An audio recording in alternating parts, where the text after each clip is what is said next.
Hey, you guys, it's Negra and Dida TV here. We're almost at 100K. Make sure you guys subscribe, hit the notification bell, and also remember I go live on Wednesdays evenings. I drop an episode every Sunday, 11 o'clock. Make sure you guys comment. If you guys have any suggestions, any questions, whatever it might be, drop a comment. Let's get into this episode. Hey, check this out.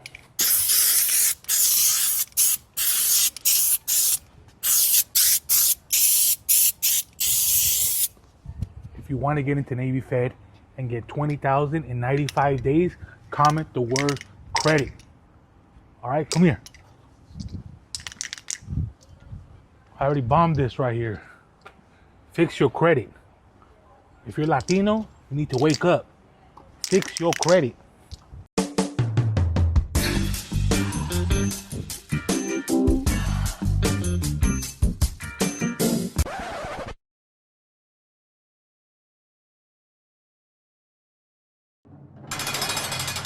Hey everyone, and welcome back to Indicted TV. I'm your host Negra. Don't forget to like, share, and subscribe, and follow us on Instagram. Before we start, you already know I got to give a shout out to my sponsors, Royalty Honey. Keep it hard, guys. Also for the best jewelry for His glory, and for some fire, Lupe Sanchez and Lincoln Heights for some dope streetwear, Shockaware. On today's episode, we have Rece. Yes, Welcome sir. to Indicted TV. Pleasure to be here. It's a blessing. Tell me, Rece, tell me where you're from, where you grew up. How was your mom, dad, the inside of your house growing up? So I was born in San Francisco, California, the Bay Area. Shout out to the Bay. Shout out to the Bay. You feel me? Big motion. When I was like 3 months, we went back to Louisiana. Is that where your parents are from? Yeah. Okay. And I was like raised up in Baton Rouge until like the age of like 6. And we moved back to California. Like my grandmother, my great grandmother, a lot of my like elders, that's where like they originated at, you know, and In the Bay. no, in Louisiana, Okay. yeah. Like I lost like a lot of family members to Hurricane Katrina. Oh, wow. You know, yeah. So like, I stayed out there. Did a little bit of elementary. I went to Martin Luther King Jr. in Baton Rouge. Great school. It was old school though. I'm an '80s baby, so like back then, like they would put you over the table and hit you with the pad. Damn. Yeah, What year were you born? '82. Bro, because I'm born 82 too, fool. Hey, they better not do that shit to me. I don't remember. I don't know what kind of school you were going to, but that shit was not cool. Man, for real, man. Shout out to the '80s babies, man. I was not getting beat at school, bro. Man, they used to put the pad on us. What? They used to put the pad on your ass, but I did that for like, I want to say like a little bit after the first grade. Okay. Moved back to California or whatever, and we moved to San Francisco, and we stayed in what they call Little Mexico, which is known as the Mission District, right? My mom, my dad, they from Fillmore. Okay. That's the name of like the area, but it's known as the Western District. Like in San Francisco, it's like a lot of districts. Okay. You know, and in the Western District, you got a lot of projects. So like in San Francisco, it's a lot of projects. So like people will like see the cable car on TV or, you know, tourist attraction stuff, but there's a flip side, which is the poverty aspect. And like you got all these different projects and the Tenderloin, North Beach, Sunnydale, Hunters Point, Fillmore, Alamany. It's a lot of projects. I could just name a lot. Geneva Towers. And my family moved from the Mission District to North Beach Projects, which is known as the Bay Street Projects. Okay. And that's where I grew up at. Till you were like 18, 19. To an adult. To like now. You know, I still got like mad love and respect in my projects. You know, a lot of dudes, they can't go back to where they from. And like, I go back to my projects and it's like mad love. Feels good. You know, yeah, it feel good. It's just like genocide is high. It's a high rate of, you know, gang activities, drugs, prostitution, gang violence. And that's how it was for you even before, because it was probably way worse. Yeah, in the 80s. It was bad. It was bad. It was bad. And like, but my parents, they from Fillmore. That's what everybody called the Fillmore district in my city, Fillmore. And you know, shout out to Fillmore, man. You know, I got a lot of good roots in that area. But they grew up there in a project called the Pink Palace. The Pink Palace was like treacherous. Like, it's a lot tall buildings. People used to get through off the buildings. Like, everything's going on in there, you know. Heroin, crack, coke, prostitution, gang violence, all of that. And But how were your parents? so my mom, at that time, when I was like real younger, she was like square, kind of like. When you moved back? Yeah. Okay. You know, working, going to college. And like my father, he was in the streets, burglarizing, you name it, you know. And a lot of my family on my father's side, they have like that grit. And like my family on my mother's side, they're more like settled in, you know, own property, have businesses, things of that nature. Some of them struggle, but they're nowhere near how it is on my father's side of the family, you know. And like me, coming from the background I come from, I was more geared towards my father's side of the family. It was just you. It's in you. Sometimes it's just in you. Yeah, for real, on everything. But like my father, he went to YA, so he was in YA or whatever, and like my mom was just, you know, just as her. With you. That's it. You know, she was a single parent in the projects, you know, public housing, still providing for us or whatnot. And while my biological father was incarcerated, she met my stepfather, which is Patrick Watkins Sr. And he took me in like I was his own. And my mom gave birth to my little brother right here. You know, the police killed my little brother while I was incarcerated. Oh my on goodness. this last big, yeah, man. I still deal with that. Condolences. You know, but you know, my little brother came or whatnot, and at the age of 9, I watched his dad get killed in front of me. And he was like a father to you. Yeah, he was basically my father. Yeah. You know what I'm saying? Like my biological father was locked up, like, and him and my mom, they like kind of like cut ties. I don't know what really transpired, but like, They're kids. yeah, Teenagers. yeah, Young real talk. adults. Straight up, yep. But yeah, they cut ties or whatever, and he basically was pops or whatever. He showed me how to fight, ride a bike, tie my shoes, all that old good stuff that you teach your son growing That's up. right. And he got killed in front of me when I was 9. So like at that point, it was like, you feel me? I kind of felt like damn, like this what life about? Like somebody so good, so great could just get took away from you from, like that. And like, to be honest, like I stopped caring like at the age of 9. I stopped caring. Like, You kind of went cold. yeah, I did. To protect yourself. Yeah. That's what we do. My little brother too, you know? Like, so like, I like veered way like towards the streets, and my mom veered towards drugs. So at the age of 9, I would watch my mom shoot heroin, smoke crack, and pull dates right in front of me. And that did something to me at that age, you know? Of course. Yeah. For sure. You know, that did something to me. And you know, me and my little brother, we'd be in the house starving. I used to, like it's in my book too, like I would be hungry as hell, you know? And I look at him, he hungry, and I open the refrigerator, it's just nothing but a little box of baking soda in there. I open up the freezer, and it's just ice, stuck to ice, and it'd be roaches and shit in there, in the ice. I would eat that shit. I would eat the ice, and I would try to give it to my little brother. He'd shake his head. Like, She's down. Like he rather starve and eat that shit. Down food, huh? Man, like it make me emotional, but then again, it inspired me.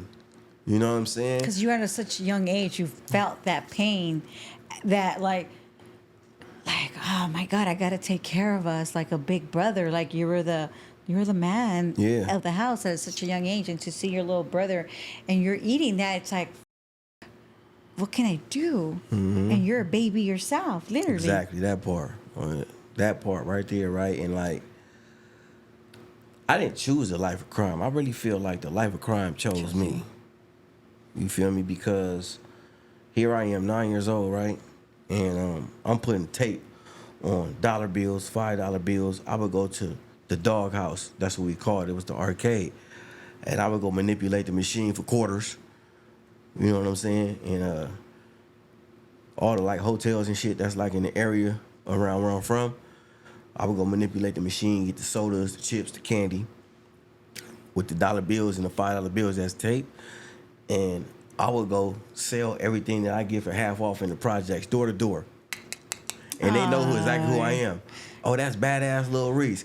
What you got, Rece? You know what I'm saying? And like, And you weren't even bad on purpose. like, yeah, You're just trying to survive. That's it. You know? And I just like had a hustle in me since I was young, and that was my thing. Like, so it started there, right? Knocking on doors to sell the little snacks that you got. Yep. And before you know it, like I started breaking in cars, breaking in houses. The first house I broke into was a SLPD house. And how old were you at this time? You have a water 10. right there for you as well. You grabbed it already? Yeah, Oh, okay. I was 10. Dang. You know, and you know, I'm searching the house and whatever, and I open up the closet in the master bedroom. I see all these SFPD suits and shit up in there. It's all creased up with the plastic. I'm like, damn, this is the police house. There's more stuff in here than I think it is. And you know, I don't want to go into detail, but yeah, came up on all kind of stuff. And I did the same thing with that I did when I go to the arcade, get the quarters, when I go to the motherfucking vending machines and take sodas and candies and all that, went right to the projects and sold it. You know, and that's like how my life of crime started. You feel me? It was like survival mode, for real, for real. You had to take care of your little brother. And did you go to school? So I dropped out in the 6th grade. I dropped out in the 6th grade because, I don't know, like my intellect was like, school is cool, but making sure the lights is on, the electricity work, and that there's food in the refrigerator and that the rent is paid is cooler. Well, because you had to survive. Because you needed, you had to do that. Ain't nobody could even be mad at that. Yeah, but you know, Obviously it's looked at different. Of course. When we get on the judicial level. No, for sure. You know, so. Yeah. But yeah, that's like how things started, and like, you know, my parents, they grew up in poverty and stuff like that. So like, I want to say my criminal activities continue to increase. At what age did you get arrested for the first time, and what did you get arrested for? So I was 10 years old. I've been to juvenile 28 times. I'm not even going to ask you those 28 times for. That's too much. We'll be here on that on the juvenile record. Yeah, man. Shout out to Jack Omega Boys Club, man. Jack is my mentor to this day. He used to come out my cell and shit when I be in juvenile. And, you know, I used to fight a lot in there or whatever. He's like, so you think you tough, huh? You know, and yeah, he helped me a lot. You're like, nah, man, I'm just trying to survive. For real, man. Like, yeah. So what did you get arrested for the first time? Distribution. Damn, at how old? 10. I got caught with 4 ounces of crack. Yep. At 10. In the project. It was crazy too, right? I never forget it. It was me, my partner Wesley, and my partner Neil. And we came across some dope or whatever, and we go to Wesley house, we break it all down or whatever. Like you really knew what you were doing. Yeah, like, right. Like you're saying it like you really knew what you were doing. It's crazy, you know. Yeah. I know you know. So like, we come outside or whatever, and we trying to like basically look and see who gonna bust the first sale, you know what I'm saying, right? And like I see this like powder blue Crown Victoria, old school one, because you know I'm an 80s back. I'm looking at it, I'm like, who the hell is that like, right? And the police, they're in narc clothes. They dress regular. So they walking and shit like normal. Oh, they set like, your fools up. They like, I don't know what the hell it was, right? Like, I don't know why they got on us. I don't know what it was. Like, we weren't looking suspicious. Done like, come on, man, we little kids. You know what I'm saying, right? Sus ass fools for sure. Straight up, right? And here it is. I'm standing because like how my projects is built. You gonna see the pictures in the book. It was like balusters, first floor, second floor, third floor, whatever. Like, by the way, shout out to North Beach Projects, man. I'm a North Beach originator, JRC. Y'all already know what it is, you feel me? But my projects is like the smallest projects in San Francisco. Okay. And it's hella projects. But I was standing there over the banister, and like the police was walking, and this mug, he just snatched me, right? And I had it like tucked under my balls or whatever, and he slammed me, bam. And I mean, come on, man, it's 4 ounces. You know you're what I'm saying? a baby. I'm a baby. I'm 10 years old. That shit fell down my leg, and my partner Neil, he tried to run, so he running and shit, and the police tripped him. Right? We got out the same day though, because I mean it's my first case. Yeah. I'm a youth, like, you know, but they really wanted to know, like, man, hey man, what the you doing with all this dope? So like, me personally in the police station, I didn't say shit. I'm just sitting there just quiet as hell, right? And next thing you know, my mom and my grandmama come, and they whoop my ass in the police station in front of the police. That's The what you police get let them for- do it. Well, I mean, that's what you're getting for. Oh shit. As a mom. But it's Bro, like, like they whooped my ass, double team me. Like I couldn't do nothing. The police wasn't tripping. They let them whoop me. It was what it was. Yeah. You know, but that was the first time I actually ever got caught up. yeah. Yeah. And you know? your mom was using still at that time? Mm-hmm. Okay. Most definitely. Mom was still using.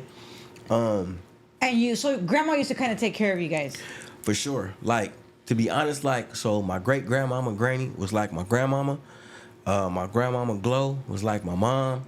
And my mom was like my sister. Got it. You know, I learned the game from my mama. Like, I was raised by women. Like, you know, a lot of dudes be like, oh, you raised by a woman, you soft, man. Come on, man, get out of here, man. Come to the trenches where it's really going down, you know? With the women. With the women. You feel me? And my mama showed me how to cook dope when I was 10. You know what I'm saying? Like, you know, a lot of people, they buy their dope hard or whatever, this, that, and the third. But she told me, hey, man, you doing it like this, that's not the way.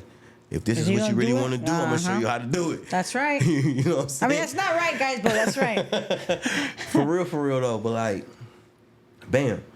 And, like, that's when my criminal, like, history really just Started going. Yeah. And did you always get arrested?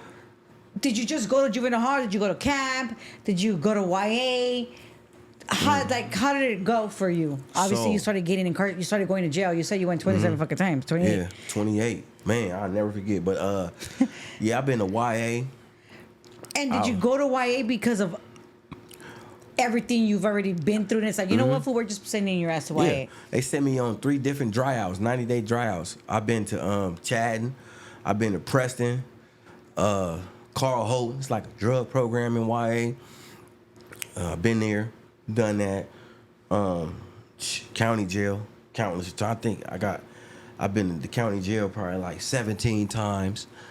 And it's all for drugs.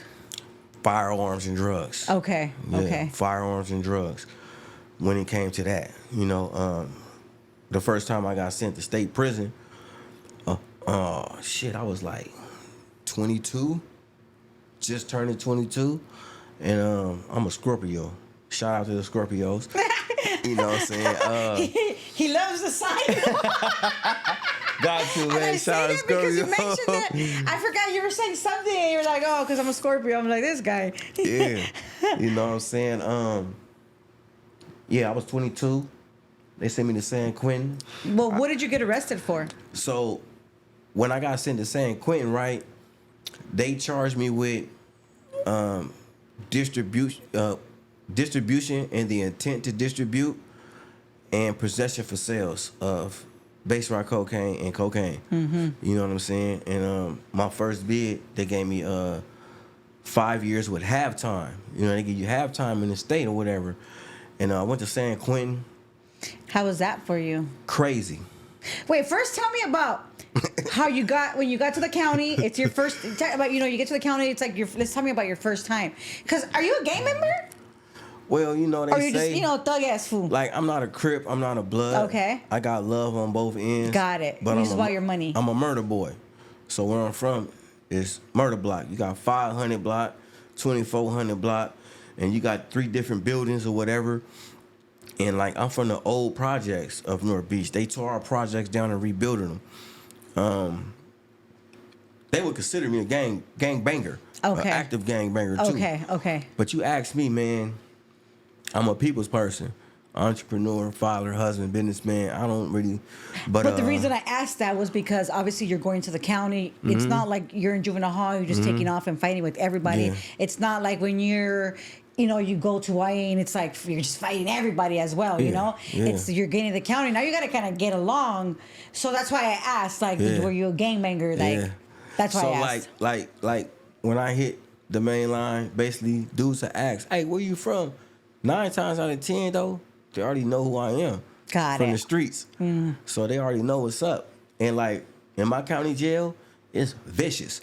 So like dudes is using they nail clippers as mirrors to look through the bars. Damn. Hey, who that is coming on the tier? Like, fool, you can't even see shit. You know what I'm saying? And I'm crazy, like, for real. And I'm, nigga, this Rece the Beast. Oh, what's up, Rece? What the whoop? So, like, it go like that. And, like, me personally, like, the different projects that my projects is beefing with, it ain't really super. At least not for you, right? Kinda and kinda not, because it's like certain things transpired in the past or whatnot. But, like, at that time, it was. But, like, I used to, like, lie to classification. You know, like, hey, where you from, man? I ain't from nowhere. Because me personally, I would want them to throw me in the tank where the sharks at. This so I could go in there and get my little reputation up or whatever. And they were like, oh, yeah, that nigga went in the tank. He did his thing. You know what I'm saying? Got it. Same thing, just like L.A. County. L.A. County vicious. I've been in there 3 times. You know what I'm saying? I've been to West Side. You know what I'm saying? I've been to Twin Towers. I've been in there, and I respect their politics. You know what I'm saying? But in my city and, like, my area, basically, you know, politics is different. So, like I said, we don't bang like Crips or Bloods or whatnot. You know what I'm saying? Like, it's all projects. So we would bang a section that's in our projects. Got you it. feel me? Yes. So like when I rep and bang, and they know what's up and this, that, and the third. Whoop. But like I said, I used to lie to classification because I want to go in the tank like where it's active, because I want to get popping. I want to get it cracking. Like, you know what I'm saying? Yeah. And, that type of stuff led me to the hole and all that kind of stuff. Got it. You Got know, it. but I was in San Quentin, man, and Okay, so tell me. Okay, you get sentenced to, you said 5 years with half. Yeah. You're on the bus now. I'm on the It's bus. your first time. First Tell me time. about your drive. Go, St. Quentin's not too far then, huh? nah, it's like a Well, from here, obviously, like that's what I'm like. from here, hell yeah, Yeah. it's far, hell yeah. I want to say from my county jail to San Quentin, it's like a 20, almost 30-minute ride. Oh, damn, max. you're like there, duh. Like this, you know. Yeah, so it wasn't even like you're intense, like, oh shit, you're. I ain't gonna lie though, when I pulled up, I'm like, God damn. I'm looking at shit right, and the dude, they got me handcuffed, this big fat dude, he keep farting on the bus. I'm like, God damn, come on, man, right? And I say, OG, man, this where we going? All that street shit, all that's out the window, right? I say, man, this where we going? He like, yeah, y'all should get ready, man. You know, strap up, man. Get your boots on, man. Ooh, right? And in my mind, I'm like, all right, fuck it, come on, man. This is where we going. This is what we doing. This, it is what it is. Yeah. Put myself in this position, you know. And San Quentin's built like a big ass castle. I've been to Folsom, Susanville, Soledad, man, Pelican Bay, Delano. Delano is You've been to all of them all. Yeah. But nothing compared to like San that. Quentin. That's what I'm saying. not state prison, nah. San Quentin vicious, man. Like San Quentin, man, you gonna pick your nuts up or you gonna drop them, and that's just There's what no it in is. between. Yeah, you know what I'm saying. And it was a hell of an experience. I've been to San Quentin 4 times. Yard side, Bayside, that's West Block. I've been to Badger section. You know what I'm saying. I've been to the gym as a violator. You know, I've been all around that mug, and But tell me about your first experience. Obviously, because you had to adjust. It was your first time in prison. Yeah. Obviously, when you're institutionalized by being in and out your whole life, you know how to adjust quick. You know, you just obviously you follow attention, you pay attention to everything what's happening. But you inside, like, how are you feeling? Anxiety, nervousness, real like guarded. You know, you got to put a mask on. My first night in there, right? My cellie, he from Double Rock Projects, and in Frisco we call it Kill Zone. His name D, and they put us in the cell, man. They don't give us no mattress or nothing. Crazy. So like at that time, like the beds had springs. Oh damn! So mind you, these springs is metal. Yeah. I start ripping them bitches off. Let me make me something to protect myself, right? I stripped. Yeah, they gave us like these thin ass sheets, And you had to sleep on top of the like the string. No, I slept on the floor. Okay. Yeah. Slept on the floor, right? And it was crazy though, cause I woke up like my nose was hella sensitive. I'm like, damn man, fucking mice or something biting on me, a bird. Oh my god. So like the bars right outside the cell, it's like pictures and shit. I swear I can't make this up. Anybody that been in San Quentin, that been on West Block, know. Like the walls, it's all gook and slop on the walls. It's gun tower and rails everywhere. You know what I'm saying? You got the CO walking with the little mini 14. People throwing shit bags at him. Get your ass off the tier. Yeah, it's vicious. You can't go to sleep. It's a shutdown too. It's a shutdown at 10:30. No talking. Shut up, foos. Yeah, it's no talking. Like I know how to recite the shutdown. I've been in there so many times. You know, they be like, West Block. It's now 10:30. We ask for your cooperation, participation, in shutting the night's program down. If you do not have any important matters, we ask that you settle in the morning. And the homies and you guys are the ones that do that, not the guards. Okay. Yeah. Yep. You know, in each race, they do that like little recitation. Yeah, they have their own. Yeah, they send they shout outs or whatnot, you know what I'm saying? And then you shut it down. You know what I'm saying? Shut up. You know, whatever you got to talk about, whatever that's That loud. shit for the morning. Yeah, for real. Say that shit for the morning, man. You know, and if you doing all that, you rest for sure, they gonna put your cell on the wire. What does that mean? That mean, nigga, they gonna do a shout out. Yeah, man, they was cell 217 running this motherfucking mouth, this, that, and the third. So whenever you going to, cause like West Block is like reception at the time when I was going.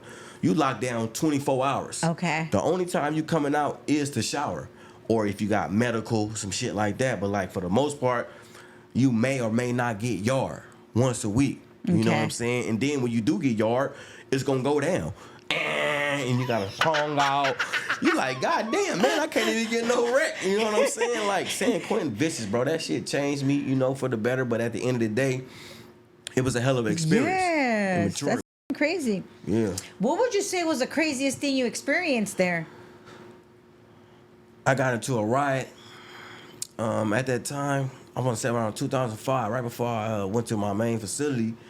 It was like tension between blacks and the Norteños, you know? And shout out to Norteños, y'all know it's all good. Shout out to my surroundings, y'all know it's all good. I mob with y'all. Whatever transpired was between some money. It's always that, right? You feel me? But like at the end of the day, it's like, it ain't even about that bread no more because the tension is in the air. Yeah, nobody even cares. You feel me? It's up, like, so like, I remember like, we was going to chow and like the way they did it, so it's like, the tiers is like long as shit. And like the COs, they like do this little unlock thing and they slide this long ass bar. Right? And before they slide the bar, they come by each cell to unlock the cell, right? Ah, I see what you're saying. They did so like some the slick bar's shit. connected to all the doors. All the cells. You know, yeah, all the cells, right? And these damn guards did some slick ass shit to where it's like they let certain Norteños out, knowing that the blacks got a problem with them because they did control feeding. I was like, hey, fool, don't start fucking talking shit. Man, nah, right? But like they unlocked some of they cells on purpose. I don't know if they got paid. I don't know what the situation was or whatnot. But when we came out to eat or whatever, shit, they was like waiting basically. So it was like, you know, the group that I was walking in, first it cracked off over there, and like it's like a rotunda, and it's like stairs you go down. I done seen COs get threw off tiers and everything in Quentin. vicious. Wow. So we going down the rotunda, down the stairs and whatnot. And I think they show it in the movies. yeah, that shit's serious. Like it's like a little rotunda you go down, right? And then like they got these cages. They call them dummy cage. So like when you get caught out of bounds, you get caught fighting, whatever, things of that nature. They put your ass in that cage, and you just sitting in the cage looking like a damn dog, mad as hell. Everybody walking by, like, hey, what's up, bro? What's going on? You in the damn cage for hours. And they keep doors open, so if it's cold, your ass is grass. You know what I'm saying? So like when we came down the stairs, it got popping right there. That was like my first wild experience in like prison, like right. And I'm like, damn, like, but I didn't get caught either, too. I handled my business, you feel me? A few dudes, one person got stabbed or whatnot, but like, it got popping. That was the craziest thing that you experienced your first time there. My first time there, yeah. Your first one. Yeah. I've seen some shit in prison, man, like, especially in like the feds. Oh, man. We'll get to the feds. We're not at the feds yet, fool.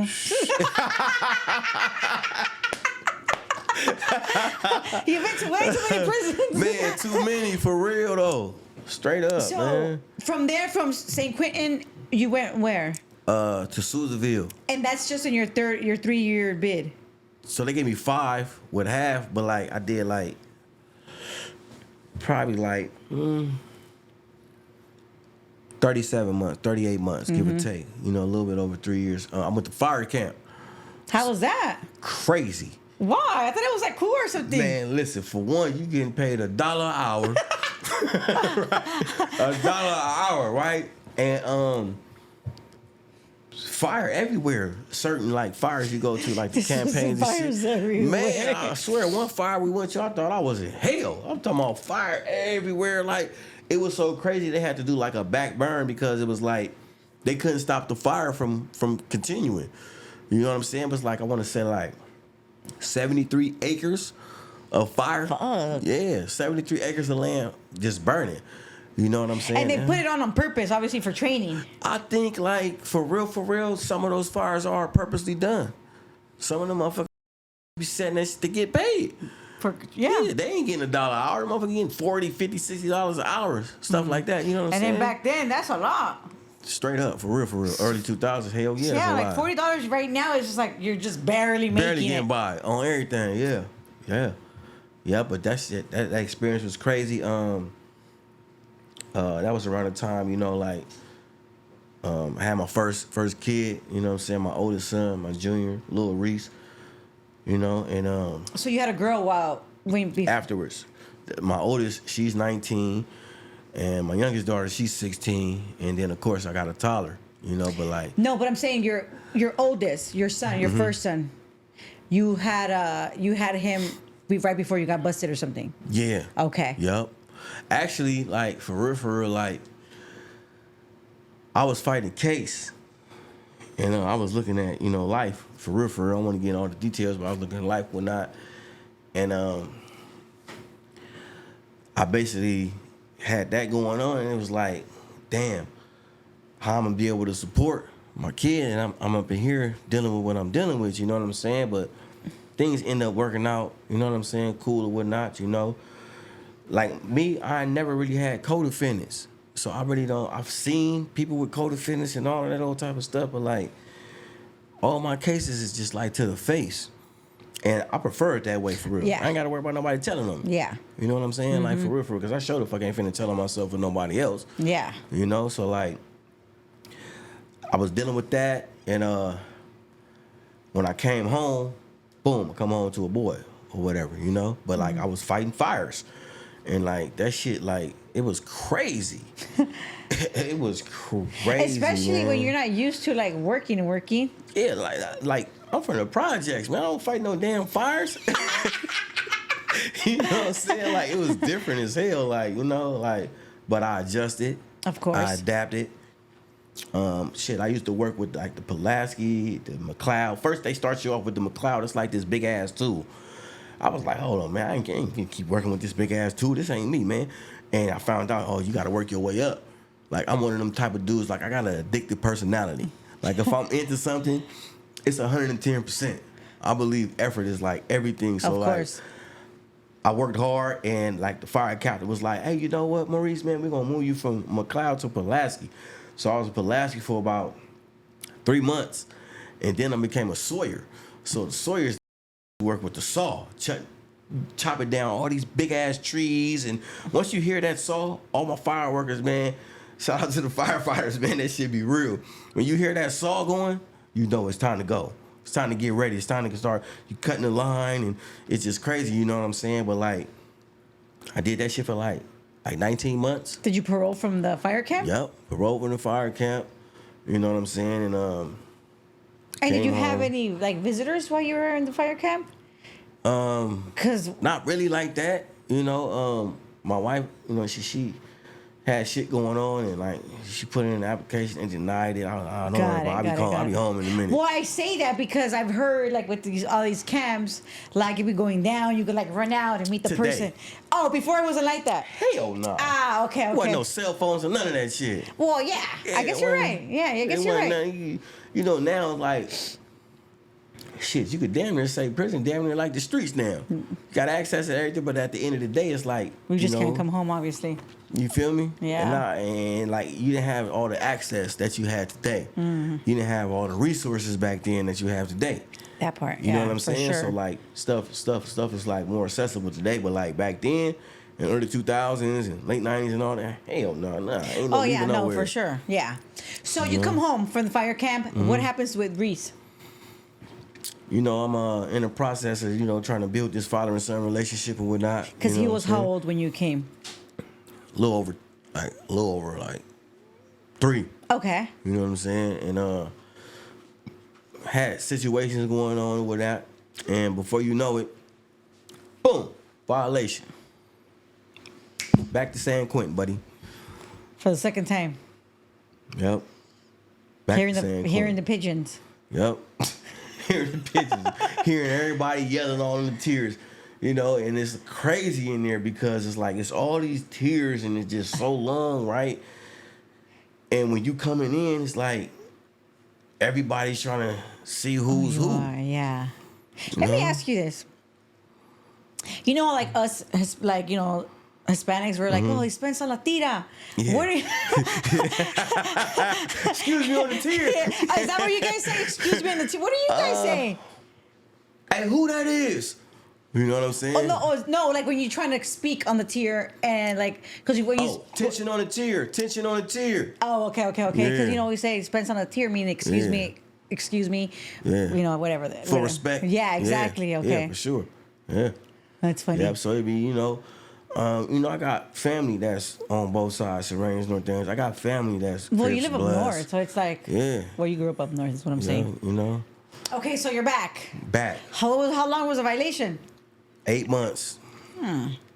Flat, 8 months. And you did them all there? So, I was in San Quentin for about 4.5 months. You know, you got to see a counselor. Of course, they validate me as a gang member, all that old shit. See, the people who classify you, all that. So I stayed in there for about 4.5 months. And they sent me a Soledad after that. How was that one? Cakewalk. It was sweet. I ain't never been to the sweetest yard of my life. I swear, man. I get there, I couldn't believe it. Man, that motherfucker scored. Oh, shit. I said, man, where they got me at, man? Violation. Well, that was cool then. You know what I'm saying? Yeah, it was cakewalk. Boom, back out. You know what I'm saying? Like nothing, just working out. Yeah. You worked out. That was it. Worked out. Read urban books. I know. You know. I liked urban books. That's all I used to. They were like, why didn't you read these urban books? And I'm like, because I can't live the life anymore. Yeah. So I would live my life through the book. Yeah, for real. Or you reading about yourself. You know what I'm saying? Yeah, no, for sure. Like that's one reason I like to, you know, everybody's all reading this philosophy and like obviously I read The Law of Attraction, you know, all of them books. But bro, I don't want to read that shit. Like I don't give a fuck. I don't need to manipulate you. I already know how to do it. Like, I mean, not like that, but you get what I'm saying? Like, I'm not here to try to play. I'm just trying to survive and live life and become a philosopher or some like, shit. You know, you ain't damn well you ain't gonna use that shit when you come home. Yeah, for real. Yeah, straight up. You know, certain things like the law of attraction and certain things like that. Obviously, that shit just comes naturally if it's you. Nah, for real. That's Based what I off think. your experience in life. And then you're all like, that, oh yeah. shit, okay, I remember, and then like, oh, put it in my head, I'll be like, oh, I remember this. I was like, oh, okay, Yeah. things like that. But not like sitting there and trying to like Use this shit on somebody. it and like, nah, man, get out of here with that shit. Yeah. That's just me though. Yeah, Everybody, I relate. Yeah. shout out to whoever doing it and wants to, live like that. But bro, you're not gonna live that when you come home because nobody it out, cares. bro. Nobody cares about whatever Yeah. you're feeling out here, bro. Yeah, it's serious. Yeah, straight up. Nah, for nobody real. cares how many years you did. Not no corporate office, bro. Like, Yeah. that doesn't matter Yeah, facts. because you're not gonna. I mean, if you go and stab somebody while you're working, you're just gonna go back, bro. So Period. it's like, Okay, so back to you're at Soledad, 8 months. It was a piece of cake. Yeah. Tennis courts. Tennis She wanted courts, to wear bro. your tennies and all. Crazy on everything, but like I don't know, like in San Quentin, I learned like there's no wearing your slippers and shit to the shower. That's out. So you got to keep your shoes on all the time. That's how I was wait, came you up even in wore there. your shoes while you were showering? Hell yeah. It's crazy in San Quentin, especially in reception, right? So it would be like 6 shower heads, 40 motherfuckers. So it'd be this big fat motherfucker next to you, splashing soap and shit. Like, goddamn, bro, come on, watch out, bro. Crazy. The soap, the water is like up to your ankles, past your ankles, all type of shit floating in the water. Oh yeah, crazy. It get real. Yeah. And when you went to did you have like boots for the shower only? Yeah, I had my certain shower shoes. Okay, I was gonna say, I was like, bro, what the Hell yeah, I had my And when you certain would go shower back shoes. to the room, did you air out your feet? Of course. Hell I mean, yeah. I just gotta make sure. Air out You the shoes.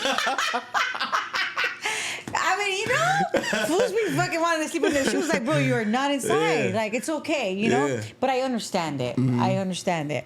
They That's make crazy. you like take a bird bath too. Like, shit, going to that shower ain't always The gonna best happen. thing. Yeah, like you locked down. So like, cats would be in there showering shit.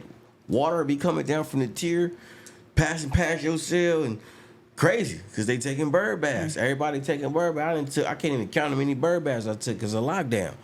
Because in St. Quentin is the doors, like the actual Straight bars. Yeah, like the actual, like in the movies. Old school. Yeah, old school Hell, shit. Yeah. Even to this day, we're like Badger section. So like they got like them little, like how chicken wire is. They got like the black gates and shit, like chicken wire. They look like, but it's like strong, like metal and whatnot. But like West Block, all the other little sections, whatever, it's bars.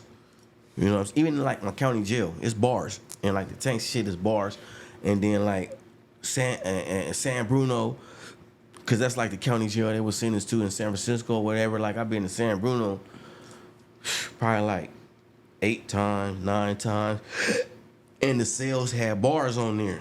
It's old school bars. They like just changed it around. I ain't been to Bruno in hella long because like Thank God. Thank God, you Thank know what God. I'm saying? And it's like regular like cell with like the window or whatnot, regular door.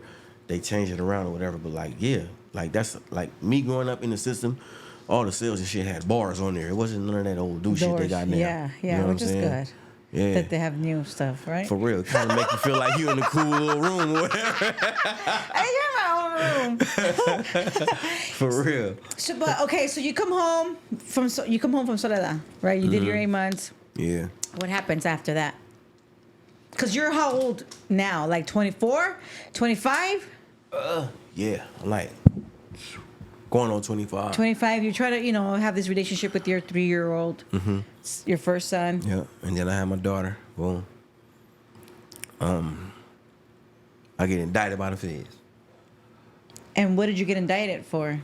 So they charged me with 922G, and then Well, for the people that don't know, what is 922G? so they charged me with 922G and 924C. Then they took away the 922G and just hit me with 924C. Felon in possession of firearm with the intent to distribute 2,000 grams of cocaine. They hit me with that. Basically, somebody I was dealing with was working for him already. You know what I'm saying? And I had to it was either go to trial, the feds, so basically the feds got a 99.5% conviction rate and a 98.5 overturn on appeal percentage rate. With my criminal history, Well, that's what did it for you. right there, it's like, nigga, you better not go to trial. Yeah. Feel me? Because I really wanted to find out who it was. So I'm reading in my PSI, and I'm reading my PSI. I'm reading in my discovery that it's a CRI. So I'm like, what the fuck is a CRI? And my lawyer tell me this is a confidential, reliable informant. I'm like, still, I don't understand this language. Like, what does this mean? He's like, man, whoever this is, been working for the Bureau. He been working for the feds. He been working. He's just a worker. You feel me? So like, he like, the only way you can find out who this is, Maurice, if you go to trial. Okay, so hey, give me the good news and the bad news, but give me the bad news first. You know what I'm saying? Yeah. I ain't one of them go good news, happy eye. Like, give me the bad news first. I mean, I'm so messed up in the head to where like I feel like I don't believe nothing's real unless I feel pain. I grew up off of pain. Pain is something that I've embraced, something I'm familiar with, something that I'm starting to like and shit, right? So like, I tell him, man, give me the bad news first, man. It's like, man, listen, man, you looking at 94 months. Looking at how many, what? Because the Fed sends you by months. Yeah, I'm unfamiliar with this. I'm like, months? Fuck, how many months? Huh? How they trying to sentence me with that? You start breaking everything down, right? The sentencing guidelines is what messed you up. Yep, criminal history, you know what I'm saying, and my guidelines, and I'm like, God damn, like I ain't never even dealt with these people. How the fuck they trying to get me? And make a long story short, I end up signing to 77 months. You know what I'm saying, on my first Fed bid, and they sent me to I go to Oklahoma. I'm in there for about, give or take, 2 months. Then from there, I go But to where did you go first? Bloody Beaumont, USB. Okay. No, I'm saying in San Francisco. Oh, so they don't even house you in San Francisco when you got a Fed case. Where do they send you? Alameda County, which is in Oakland. Okay. So everybody from Frisco who catch their Fed case at the time when I caught my first Fed case was back in '08, they send you to North County, which is in Alameda. And like they got two separate ones they send you to. You either gonna go to Santa Rita or you gonna go to North County, which is in Alameda. And you know, everybody in there, you know what I'm saying, majority of the cats in there is from Oakland, because this is their county jail. So when they see somebody from Frisco, they already know, oh yeah, damn, this nigga, he got a Fed case. And what's your last three? 111. Ah. Matter of fact, yeah, I got a little surprise. I got all these motherfucking phones on me. So here go my, You have your red card. man, I keep it as a reminder. You're 112. And we're 112. Yep, LA 112. So, like, I want to say early 2000 was like 011. Okay. You know what I'm saying? Because I got indicted in 08 as well. 112. Yeah. See, I was so crucial in there with all the politics and all that, right? Cats be like, oh yeah, I'm from Cali. I'm from what's your last three? You know what I'm saying? That's funny. I broke out of that shit, like, right? So it'd be a cat that be like, you from the Bay, this, that, oh, that's what's up, bro. Like, what's your last three, bro? Oh, my shit, you caught your indictment where? Watch this nigga, man. You know what I'm saying? No, Yeah. like, for real, like, you gotta see that paperwork or whatnot. But like, you know, all the cats that's from around my way, that been in the feds, they know your last three 111. You feel me? And I remember that motherfucker to this day, 12-703-111. I even remember my old school CDC number, man, F18765. Yeah. It doesn't ever go away. Before it was CDCR, it was just straight CDC. You know what I'm saying? But like, yeah, man, crazy. It's humbling. Yeah. You know what I'm saying? Like, But then when you because- get out, it's not humbling. Nah, hell nah. It's like a reality check. Yeah. You feel me? It's like, okay, here go real life now. Ain't no count time. Ain't no nothing. Ain't none of that shit over with. Yeah. You know what I'm saying? So you get sentenced to 75 months, you said? 77. 77. And then you go to Oklahoma to the transfer center. First, they sent me to Dublin. This before it was just straight for females. Okay, you went so, to... yeah, they were house men there too. Okay. You know what I'm saying? But like, it was Dublin FDC. No, I know. Yeah, you know what I'm saying? Yeah. You know, I'm old school. So they sent me there. And I stayed in there for about a month and a half. It went by super fast, Yeah. probably, huh? Yeah, hell yeah. Because I seen some dudes like, man, how long you been? Man, I've been in here 3 months waiting. God damn.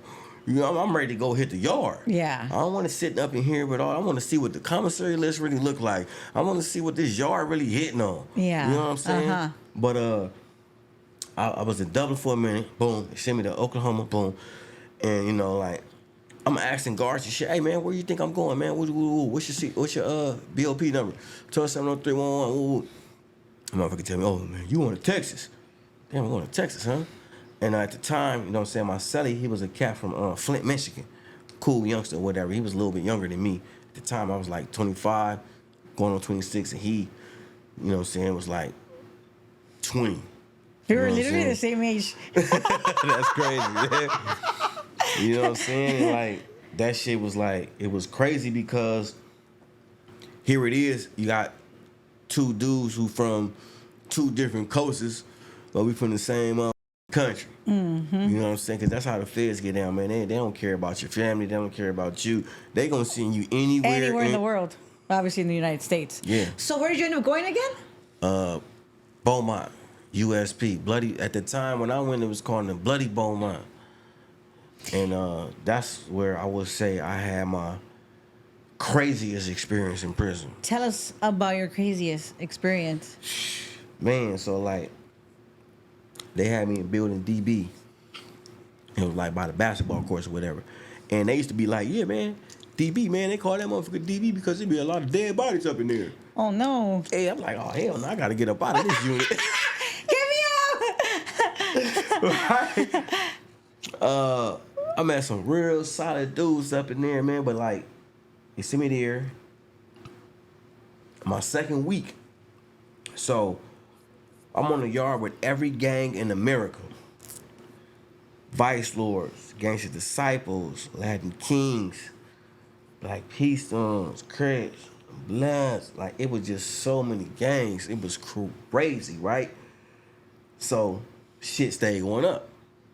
This gang politicking about something. That gang politicking about something. This, right? And I'm in there with the Mexican Mafia. I'm up in there with the Tango Blast. I'm up in there with just so many gangs to name, right? And basically a message got sent from the streets to up in there. And a black hand got hit. And they hit him like 80-something times. Oh, no. On the walkway. And here I am walking to my unit.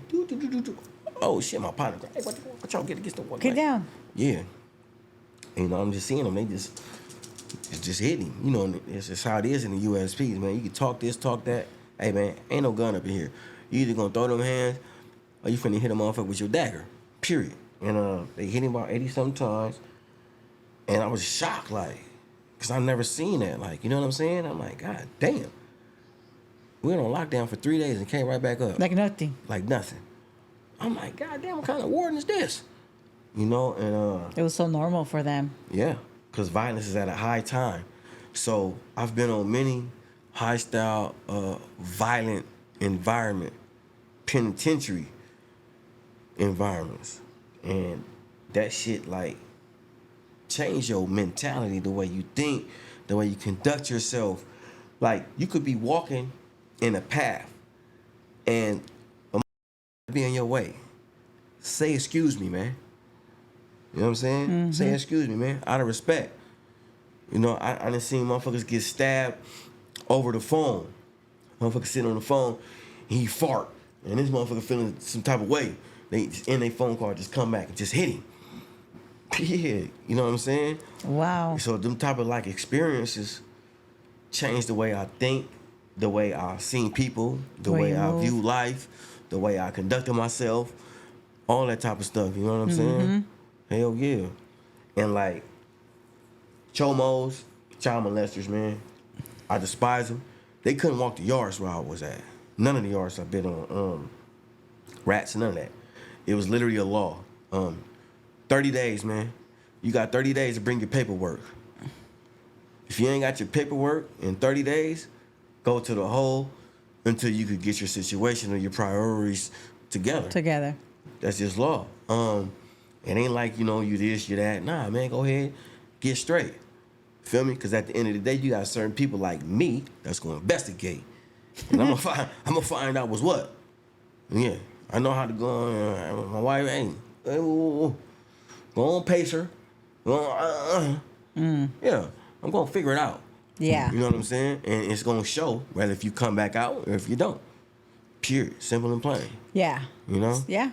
And that's just how I was up in there. Like the feds, it's a different level of politics. So you got political matters, then you got geographical matters. I'm one of them geographical motherfuckers. You know what I'm saying? Tell us what that means, though. That basically means like when you do a real thorough investigation on somebody's situation, their case, their background, where they come from, their charges, their history. Got it. You know what I'm saying? And also, events that they conducted themselves in on whatever yard they touched. You know what I'm saying? Which is very important. Yeah, it's going to follow you. Yeah. Some people, they say, hey, man, go to a new place and you'll be able to change your face. Nah.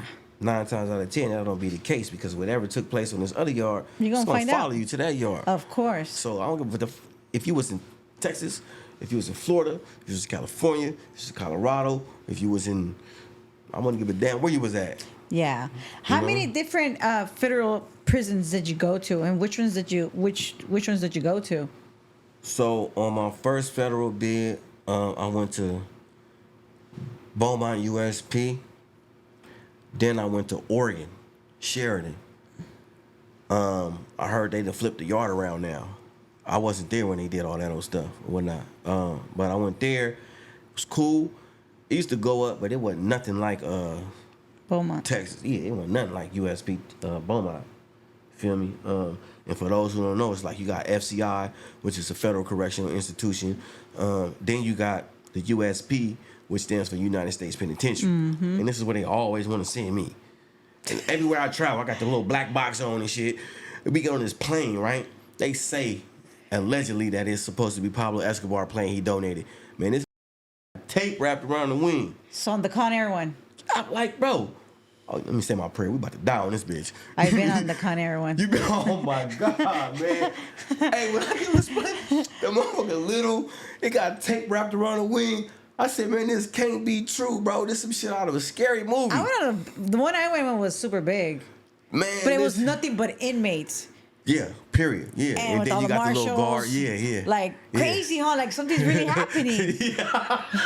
You feel like you're really like in a movie, huh? That shit crazy. And it's like a rule, like, you gotta eat your food before you 10,000 feet above. How the fuck I'm gonna eat? Man, I got this black box on I'm trying to eat and shit. I'm looking at everybody else, they eating and shit all comfortable. Man, fuck this shit, man. I eat wherever I get to where I'm going. You know what I'm saying? Yeah. Because I'm like, in my mind, I'm like, shit, I'm gonna have to shit or I'm gonna have to piss. Well, if I eat it anyway, so I'm gonna just go ahead and take a few bites. It is what it is. At least you were able to eat. Yeah. So you went to 2 prisons while you were on my first one. On your first bid. First fed bid, I went to Bloody Beaumont, USP, Texas, and then I went to Sheridan, which they call Sherodice, cause it's sweet. I get there, right? This shit crazy, right? Different. You got your own garden. I'm feeding squirrels and shit. Squirrels rolling all up in me and whatever, like, you know what I'm saying? Happy? Yeah, it was sweet, like, right? And it's crazy, though, because it's like, when you go to these facilities that offer all these type of little different things, you think it's cool. Like, shit, I ain't worried about, when I get back out, I'm going to go back to doing what I'm doing. All they going to do is send me somewhere like Sheridan. You know, if I don't watch flat screens, remote. You know, a lot of dudes walking around in their slippers, flip-flops. That's a DP where I'm from. You never did that. Hell nah. So, like, I'm breaking out, bro. Man, when I first came home, I would go to the shower in my shoes at home. I had to break out of it. Yeah. You know, my wife, hey, man, what the f*** you doing? Take your shoes off, man. Go put some slides on, man. You got brand new polo slides. Why you walking to the shower in your shoes? You know what I'm saying? Right? So, like, it took a minute for me to break out of that mentality. Yeah, from your first bid. Yeah. And the second one was worse. We'll get to the second one. Man, straight up though, for real. So you go from one where it's like super crazy, obviously like an actual USP prison, where everything's like fucking monitored, extreme. There's no flat screens. None of that shit. None of that. Like they had TV rooms in Sheridan. The USP, the TVs is on the flats. Ain't no room. So you know what I'm saying? And I never was like this super duper like TV watcher. TV, yeah. You know what I'm saying? I'm working out. I'm reading, I'm writing, I go to the rec, I'm walking the yard, listening to music, trying to get my mind right for what I'm gonna do when I get out. You know what I'm saying? Like, but I call it the dummy box, so I never was like hooked on it. Yeah. You feel me? Like but when you went to Oregon, it was different. I still wasn't hooked on it, but like it was different because they like had TV rooms and shit. Got it. Like I'm gonna watch NFL. I mean, shit, I'm into sports, like, but like just like on the TV, that never was me. I'm gonna tell you why though. So, getting to a riot at Beaumont. It hit me over the head with a lock in the sock. Over the TV, the motherfucker, I don't even watch the motherfucking TV. Right? So, yeah, it went up. Riot happened so right there. So you got hit with the lock for your first time? Man, I swear, right here, right? And that was the first time the lock on me. I think I remember the combination to that. Right? Shut up! Right? It was because I never like was big on the TV. So I'm like, God, so it just brought this monster out of me or whatnot. But what it did for real, just really made me like, it discouraged me to be like zoomed in on the TV. I'm like, man, so because you were on your toes, fool. Yeah, you're watching the TV. Man, so like one of my boys, he told me, he was like, damn, he's like, what's up with you in the TV or whatever, right? I'm like, TV, bro. And then I told him the story. He was like, damn, for real? Like, hell yeah, boy. The motherfucker with a lock. I ain't had nothing to do with the TV. You know what I'm saying? That's really funny. Yeah, I was like, shit, so I ain't too big on the TV, dog. Like, you know what I'm saying? Like, I ain't, you know what I mean? Like, yeah. Straight up, though. Like, that's really funny. Yeah, that TV. That shit called race riots. I mean, it does. It's still, I'm sure it's still happening, you know, which is not cool. To this day. Yeah, no, for sure. Hell yeah. For sure. So you're there, you go to Oregon, everything's kind of smooth. Is that where you came home?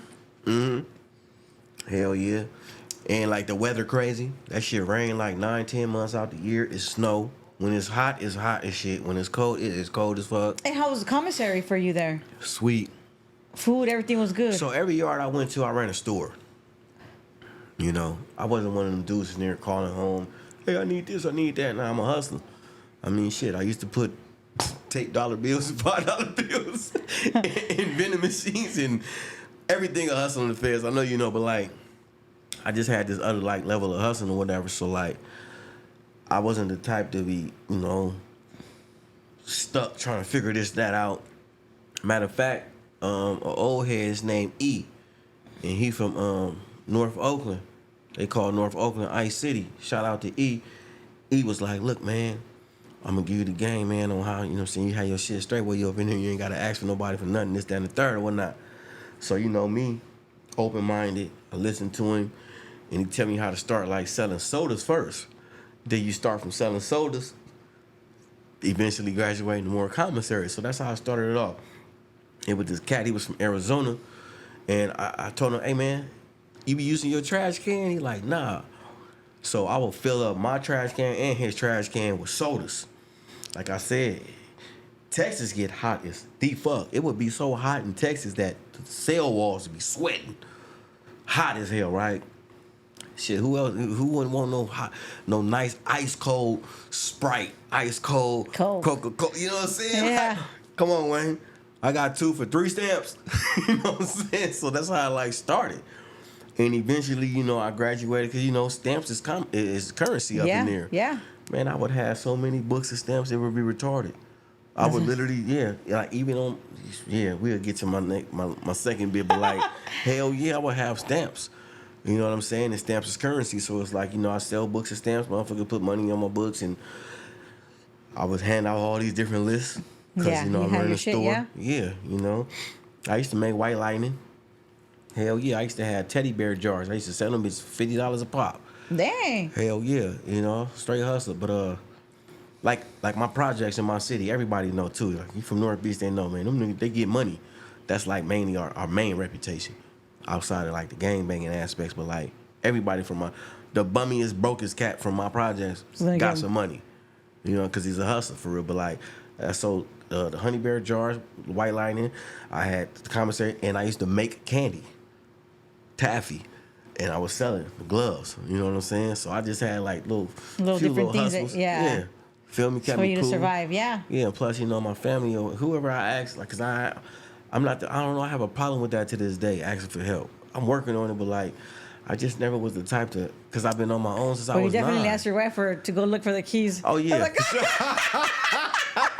I was like, man, I got all these car keys. Hold on, where the main car keys at? Like, yeah, feel me? But I struggle with that shit though, but like, yeah. But I had all the different little hustles and whatnot, and that shit would pay off. It would help. So like when I would go to another yard, it's like all my property, everything coming with me. And sure. I know like a technique to where like I would hide my PSI. So when I hit the yard, look at my paperwork right here, man. Yeah. We ain't got no 30-day shit. It's right here. Read it. Yeah. Damn, man, how you get your PSI, man? Come on, man. It's for me to know and you to figure out. Look at the paperwork. Feel me? So like I would have all my property, commissary, this, that, all this old exclusive shit. And every yard I hit, I had a store. You feel me? When I was just recently, big ass stores, 2 of them. You feel me? Homies that ain't doing cool. I opened up the store in his cell, make sure he taken care of, he straight, figure out his own little hustle, whatnot. Until he gets it, yeah. You feel As me? we should, right? Yeah. As we should. Yeah. You know what I'm saying? But yeah, I always had a store, whatnot, you know what I'm saying? And that was my hustle, whatever. And then I graduated, shit. I have a poker table going. I have a pinochle table going. You know what I'm saying? Shit like that, But I always. But when you say you had a table, like, what does that even mean? So like. When you find out you were one of them fools that try to control the table, like, bro, this is not even your table, homie. People gamble.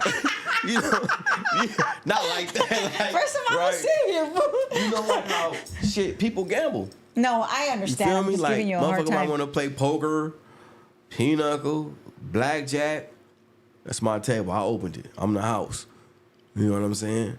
So at the end of the day, it's like, you gamble at your own risk, man. You feel me? So the house always win. Period. You feel me? It's like big bank take little bank. So like, I would get my little few dollars from that or whatever, And, Got it. Yeah. Shit is just, sending money home, all that old type of shit. Good.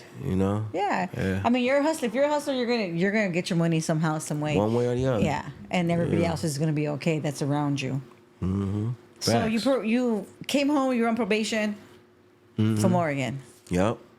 You were like 20, almost 30 now. I was 30. Almost 30. No, you were probably 30. you were 30. I was going on 31. Yeah. Yeah, I was going on 31. In the feds, like when you lose good time, that good time gone. So like on my first fed bid, I went to the hole twice, and one of them I got caught with a knife, and they took 41 days of good time, took my commissary for 120 days, and then on the second time, they hit me with a threatening staff or whatever. It took 28 days of good time or some shit like that, and kind of like pushed my date back a little bit. So I damn near did the whole 77 months, but I didn't. I did RDAP on my first fed bid, and like, tell me about RDAP for you. Crazy. Oh man, because I guess that shit works kind of mentally. Yeah, it's definitely a psychological transition. Feel me? They say it's a drug abuse program, but it ain't solely focused on drugs. No, not at all. Yeah, it's focused on like your thinking process, your behavior system, shit like that. I didn't get the year off. I didn't get the year So off. yeah, like I didn't get the year off, right? So like I didn't really take it serious. But But in order to complete it, you had to like work it. you had the program. You feel me? Every facility run it different. Is this your book from Yeah. For What's Florence. from Florence? On my second fed bed, I did RDAP again, but I was able to go to RDAP. Man, I got in trouble for like the first 5 years on my second fed bed. I've been to the SHU 12 times.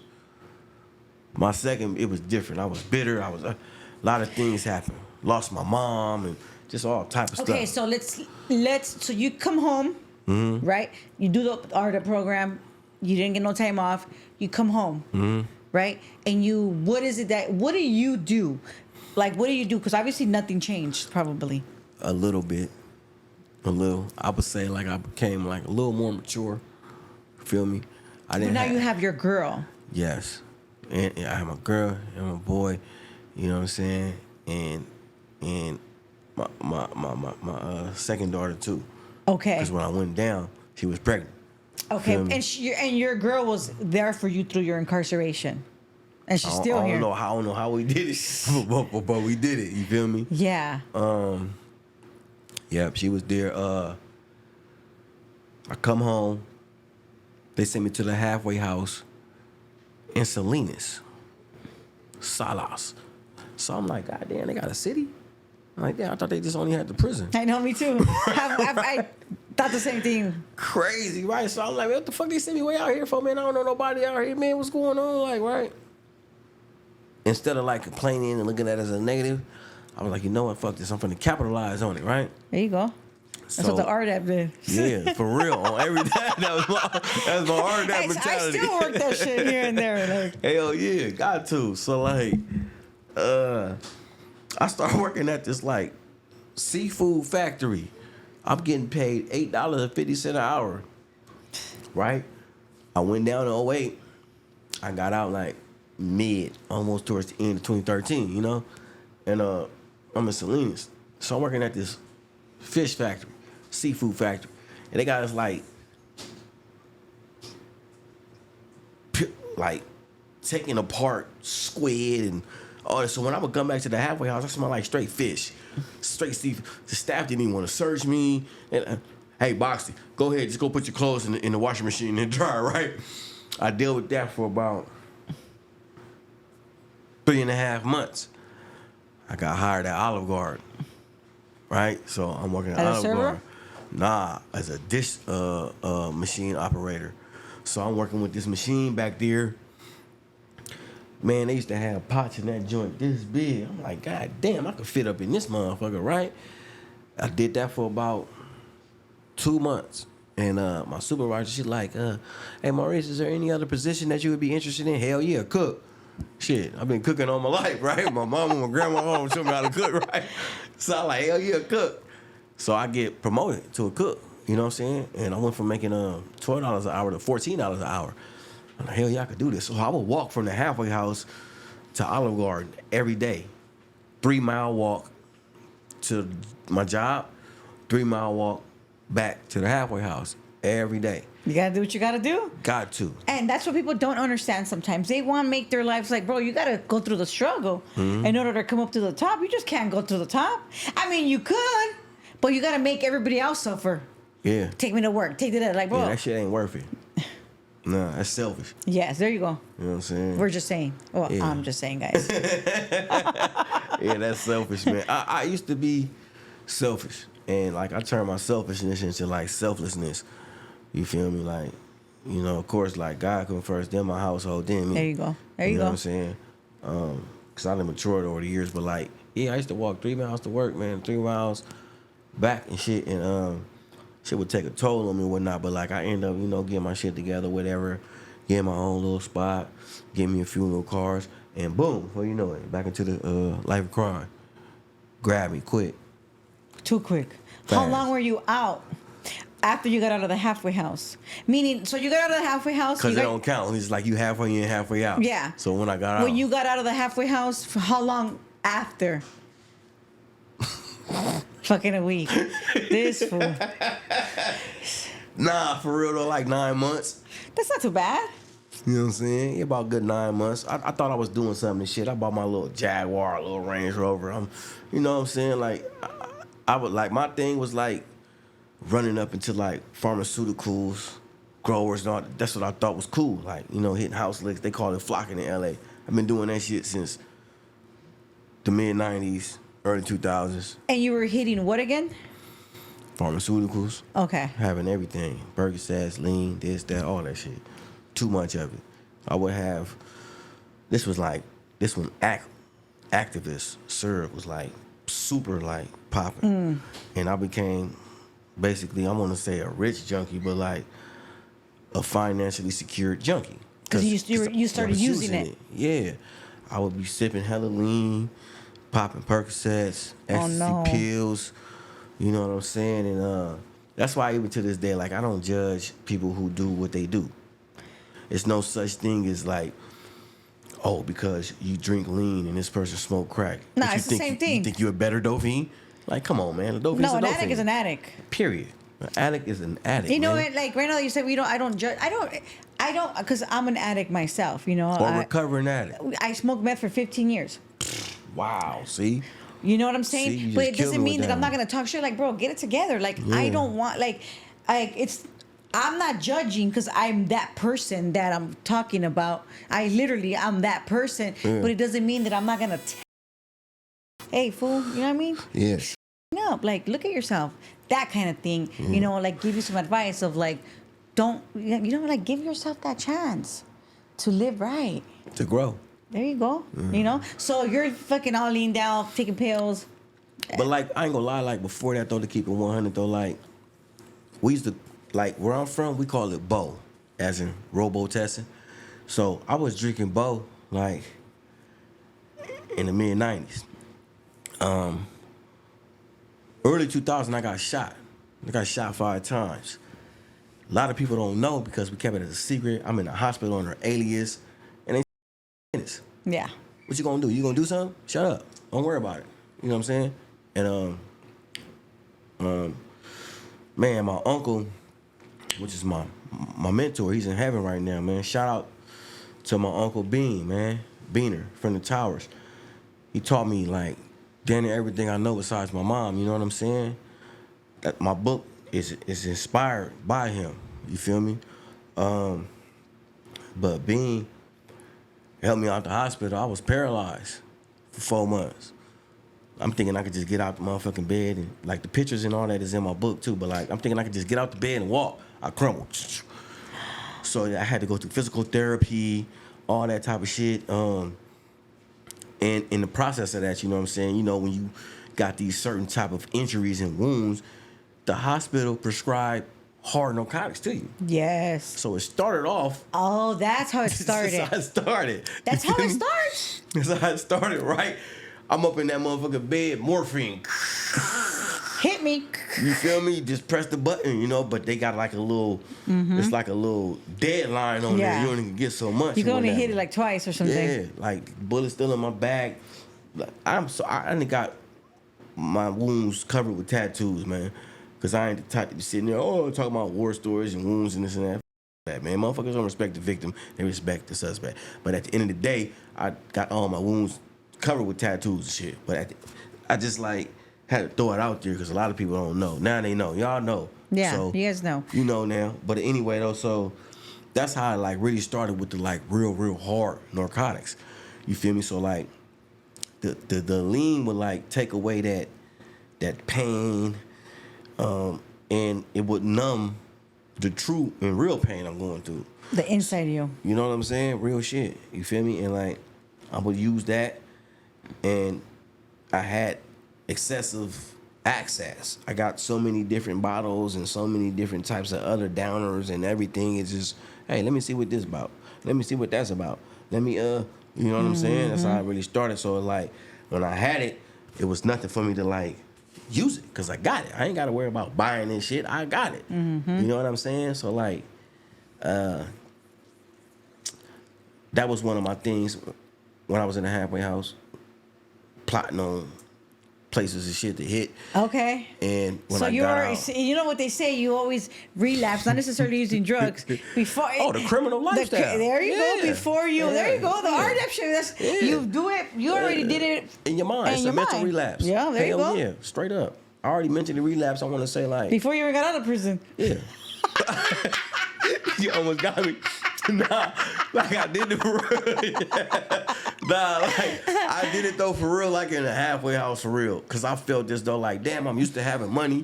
Here it is, you feel me? I'm walking 3 miles to work and shit. And like, come on, man. Reality. It didn't have the subsistence fee shit. So they taking 25% of your check before taxes. Yep. Like, oh, that's what y'all doing? Fuck this shit. I'm finna go back to doing what I do best. You feel me? So like, yeah, I had a little circle. You know, it's me, my Uncle Meech. Shout out my Uncle Meech. Fresh home. We just came on from walking off 8 years, man. Family ties. You feel me?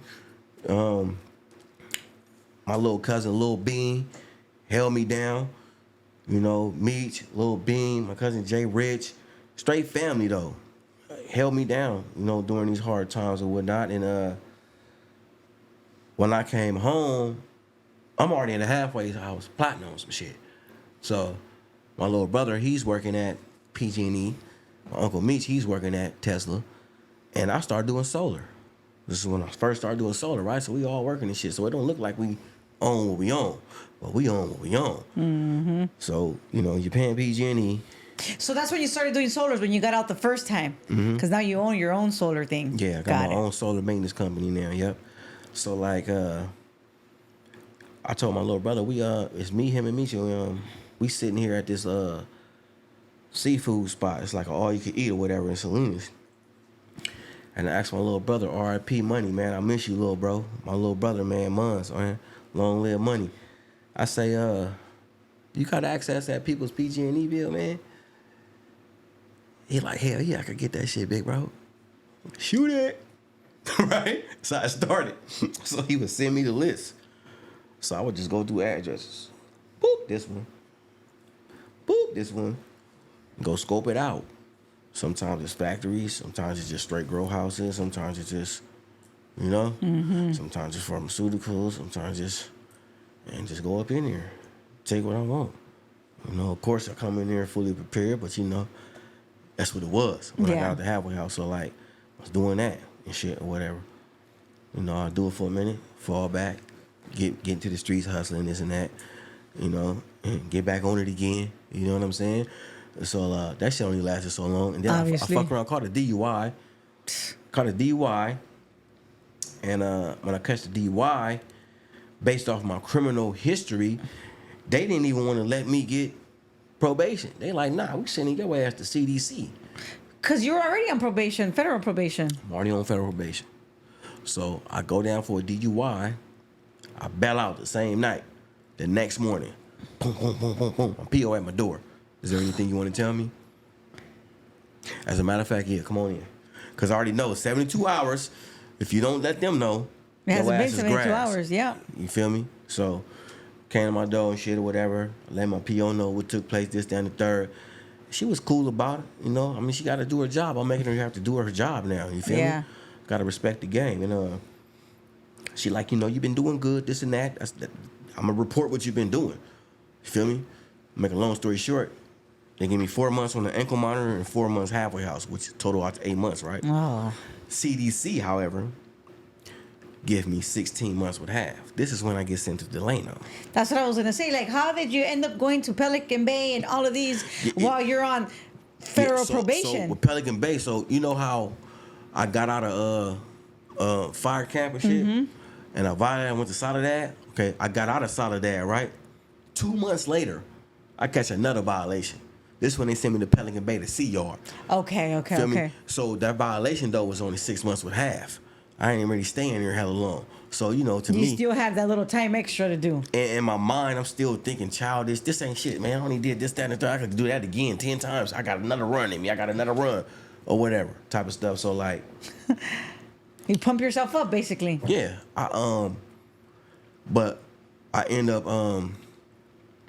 getting this DUI, and here it is. They like, nah, man, we ain't letting you get no paperwork. We want prison time out with you. I'm like, damn. And I got a public defender, right? So, like, even to this day, like, I have a personal lawyer, which is V-Roy Leftcourt. Shout out to V-Roy Leftcourt, man. That's my dog. I give him a retainer every year, but like, Just in case. You Oh, feel me? hell no. got to, man. Anything can happen. But anyway, right? So, here it is. I'm on an ankle monitor, and my PO, like, just fight the case, the state case or whatever, you know? If you get found not guilty, then you ain't really got to It worry just about no drops, state, yeah. you know, federal violation or whatever. Man, them motherfuckers find me guilty, sentence me to Delano. This is where I catch cancer at. Yeah. Yep, stage 2. And you were 30. I was like 33. Mm-hmm. Yeah, like So 30, you- 33. No. 32. You Going got on 33. cancer. What? Stage 2, where? Abdominal cancer. Yep. Stage 2 abdominal cancer. Yeah, and like, I didn't even know I had it. That's crazy. I didn't know I had it. Like, it was like I was functioning normal. You feel me? And one morning, you feel me? I'm doing burpees and shit, and I just black out. Boom. Right? And when I wake up, they had me in the outside of the facility hospital, somewhere out there in like Kern County, you know? And wake up and shit, I'm feeling all groggy and shit. Like, oh man, what happened? Where the am I at? Matter of fact, and I'm handcuffed to the bed. I'm like, what happened, man? What's going on, right?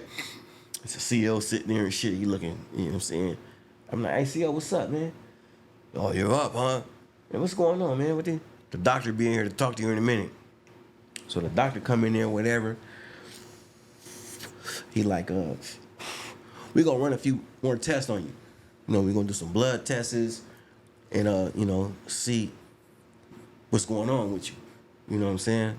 What transpired for you to black out the way you did or whatnot. You know what I'm saying? Got this knot on my head and shit, right? Motherfucker come back like 7 hours later. So just by like the look on his face, I'm come on, bro. You Just reminded tell me. me of one of my attorneys or some shit, right? Give me the bad news, bro. Yeah. And he like, man, I'm sorry to inform you, Mr. Boxley, but unfortunately, we've detected cancerous cells within your body. I'm like, huh? Cancer? Now, it's quite ironic because I've lost 2 aunts to cancer, my grandmother to cancer, which broke me. That was like my mom. And I lost my grandfather to cancer. So, like, It's definitely in the blood. yeah, it's in our traits, right? So I'm like, damn, man, fuck. Like, what you want to do? Nigga, I want to fight it, just like I did everything else in my life. You feel me? What you talking about, what I want to do? What kind of question is that? I'm not the give up type of person. So, you know, they're giving me the rundown on everything that needs to take place in order for me to basically overcome this obstacle. The first thing was radiation, chemo. I did that for 4 months. While you're in Yeah. Delano. Yes. I went from 224 pounds to 121 pounds. Oh my goodness. Yeah. And how was it for you while you're fighting this, while you're incarcerated? Like, did you, like, obviously, like, how was the staff with you you get what I'm saying? Like, are you still running like the same program with other guys? Like, how is it for you while you're in prison and you're So I'm in an going through outside chemo? facility, hospital. So I'm like not in a facility where we conducting on like politics, Okay. this, that. Got cancer. You're okay. It's a life and death situation. I did chemo for like almost 4 months. I had to do soft foods, no solid foods. So Because it's all your my stomach. meals, yeah, all my meals was like liquidy, mush, liquidy. If I don't like it, I still gotta eat it because I gotta get the Put something- nutrients, yeah, of minerals, course. all this type of shit. I had to eat on orange peels. I had to eat orange peels so I could get the proper vitamin C. I went through this shit for about 6 months total. Boom. Then I went through physical therapy where I had to relearn how to walk again. Like my skin was hanging off my body. You're kidding. Yeah. Well, my skin was hanging off my body or whatever. So you feel me? So like, I want to say I went through physical therapy for like 3 more months. No. Because I did 8 months in Delano total. So it was like radiation almost 4 months, this food shit, this and that, and then like physical therapy for like the remainder. So like my last month, I did the whole 8 months in reception. No phone call, no nothing. So nobody knew that you were going through this? I had sent out a few kites Okay. to let like my immediate family know, hey, it's that we'll do. And Oh my God. they was aware. That was aware. So, you know, it was prayers out here. You know what I'm saying? People was praying for me and whatnot, you know, but my main focus was getting back healthy. Of course. You know what I'm saying? So like when I came home, I made it to like 173, 174 pounds. And I was back. You know what I'm saying? And 10 months later, my dumb ass get re-indicted. But you beat it. I beat it. Yep. To this day, like I'm healthy as hell. Thank God. I still work out, go to the YMCA, get my money. You know, the cancerous cells still live in me. You feel me? But like, I mean, I know like I smoke a vape. And I'm not one of them dudes smoking weed all day, smoking cigarettes, doing this, doing that. Yeah, but vape is you know? worse, just so you know. Yeah, it is. It is. It is. It's like moist. I want to say like it's when I moist do in your vape, lungs. it be like the coil and shit in there. So like after like 4 days, I throw that bitch away, boom, and I chill for like a week or two. I got like a strong self-discipline. Like I'm Muslim, I pray 5 times a day. Like even after you know this, I gotta go pray. I gotta go make purification, wudu. I speak 3 languages.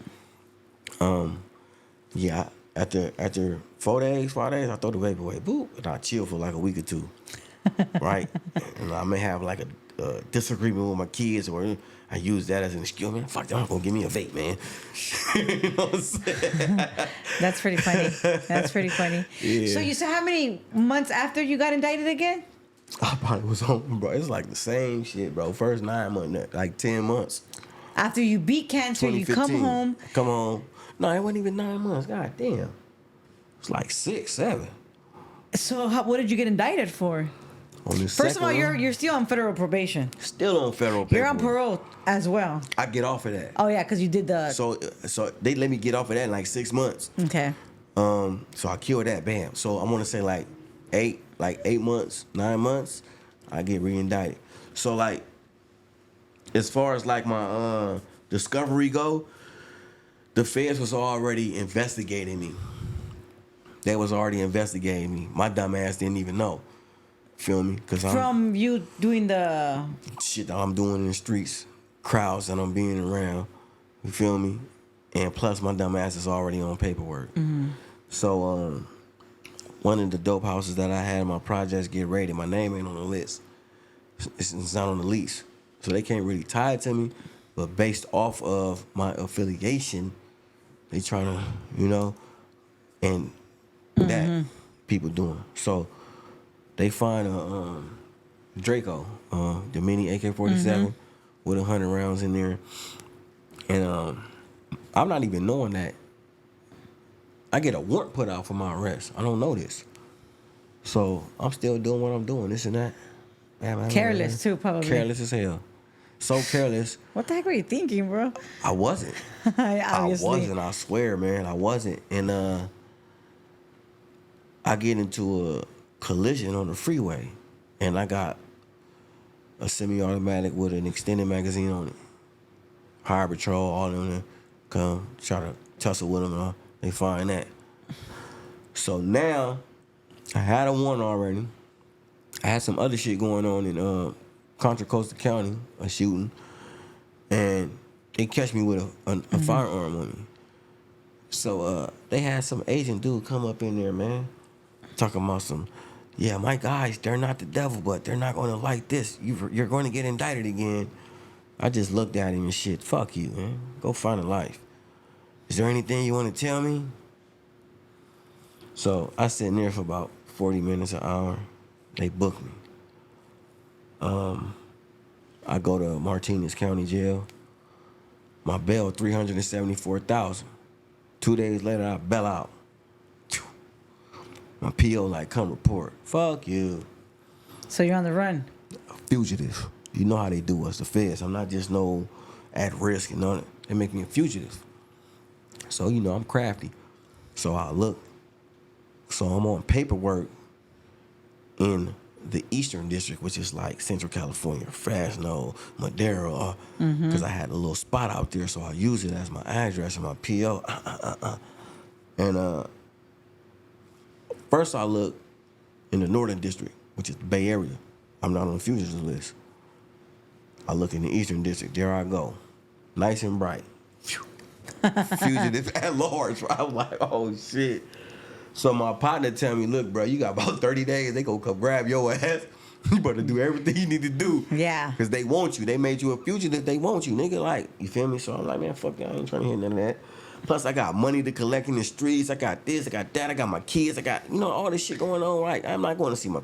Catch me when you can, man. Yeah. Leonardo DiCaprio, man. And they caught me.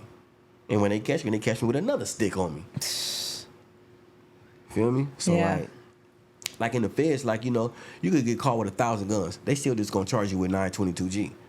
You feel me? So like, they had allegations saying that I money laundered currency from California to Kansas City, from California to Georgia, and from California to Illinois.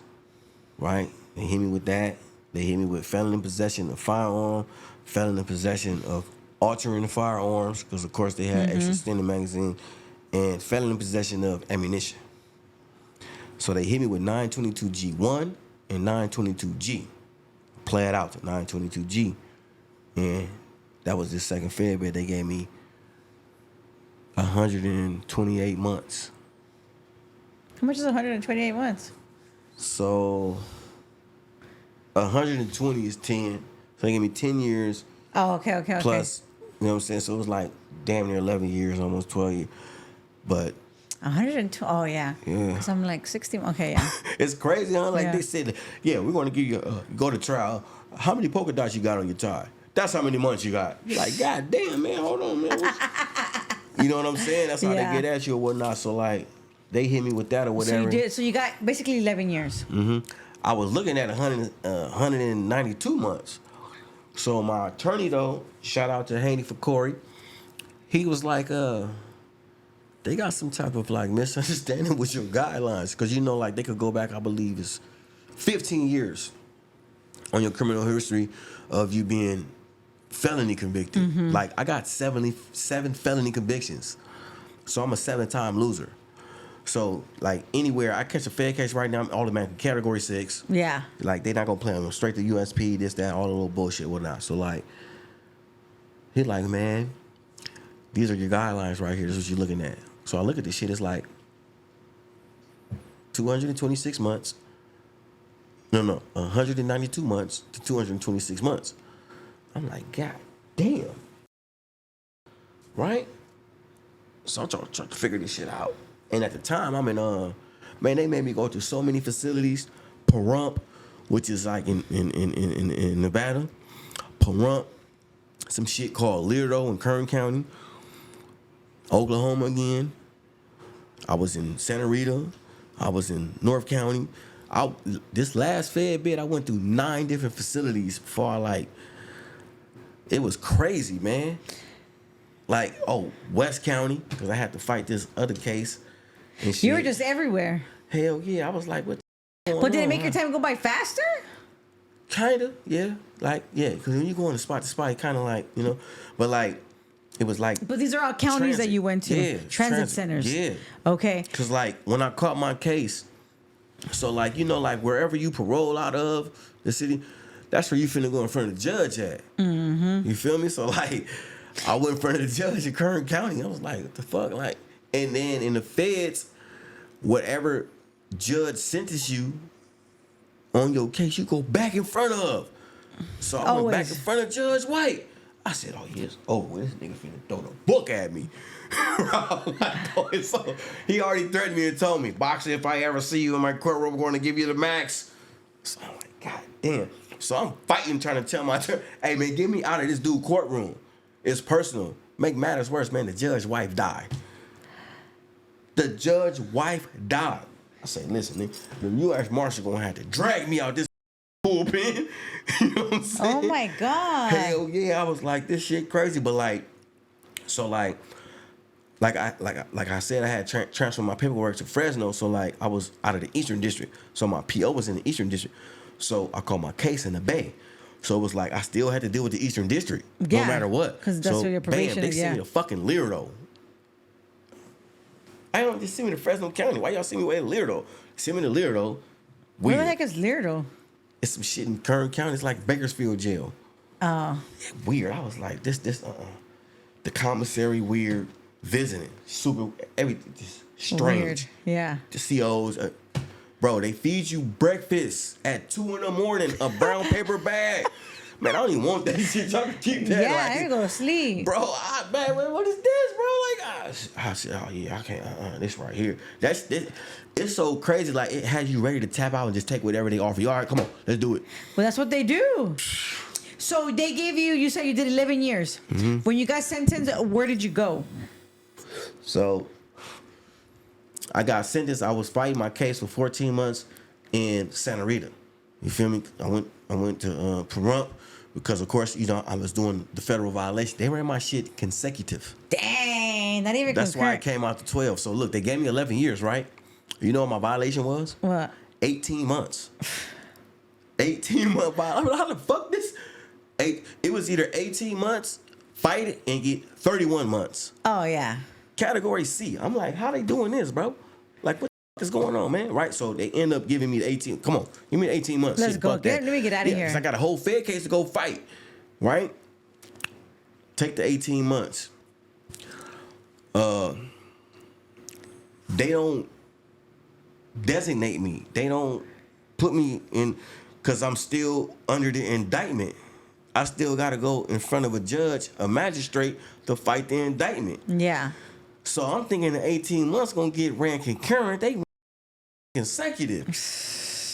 I'm like, dude, this some bullshit, right? So bam. So the fools that you guys think that, oh, you know, you're going to... Nah. This shit real, man. This ain't, They ran it consecutive, right? So while I'm fighting my Fed case, my federal violation is running. Oh, which is good. Hell yeah. But it's consecutive, you know what I'm saying? Yeah. So fight it 14 months, bam. They hit me on 128 months, bam. They sent me back, Bloody Beaumont USP.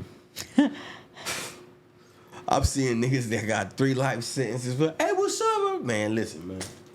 Because you said you were not the same person anymore. Nope.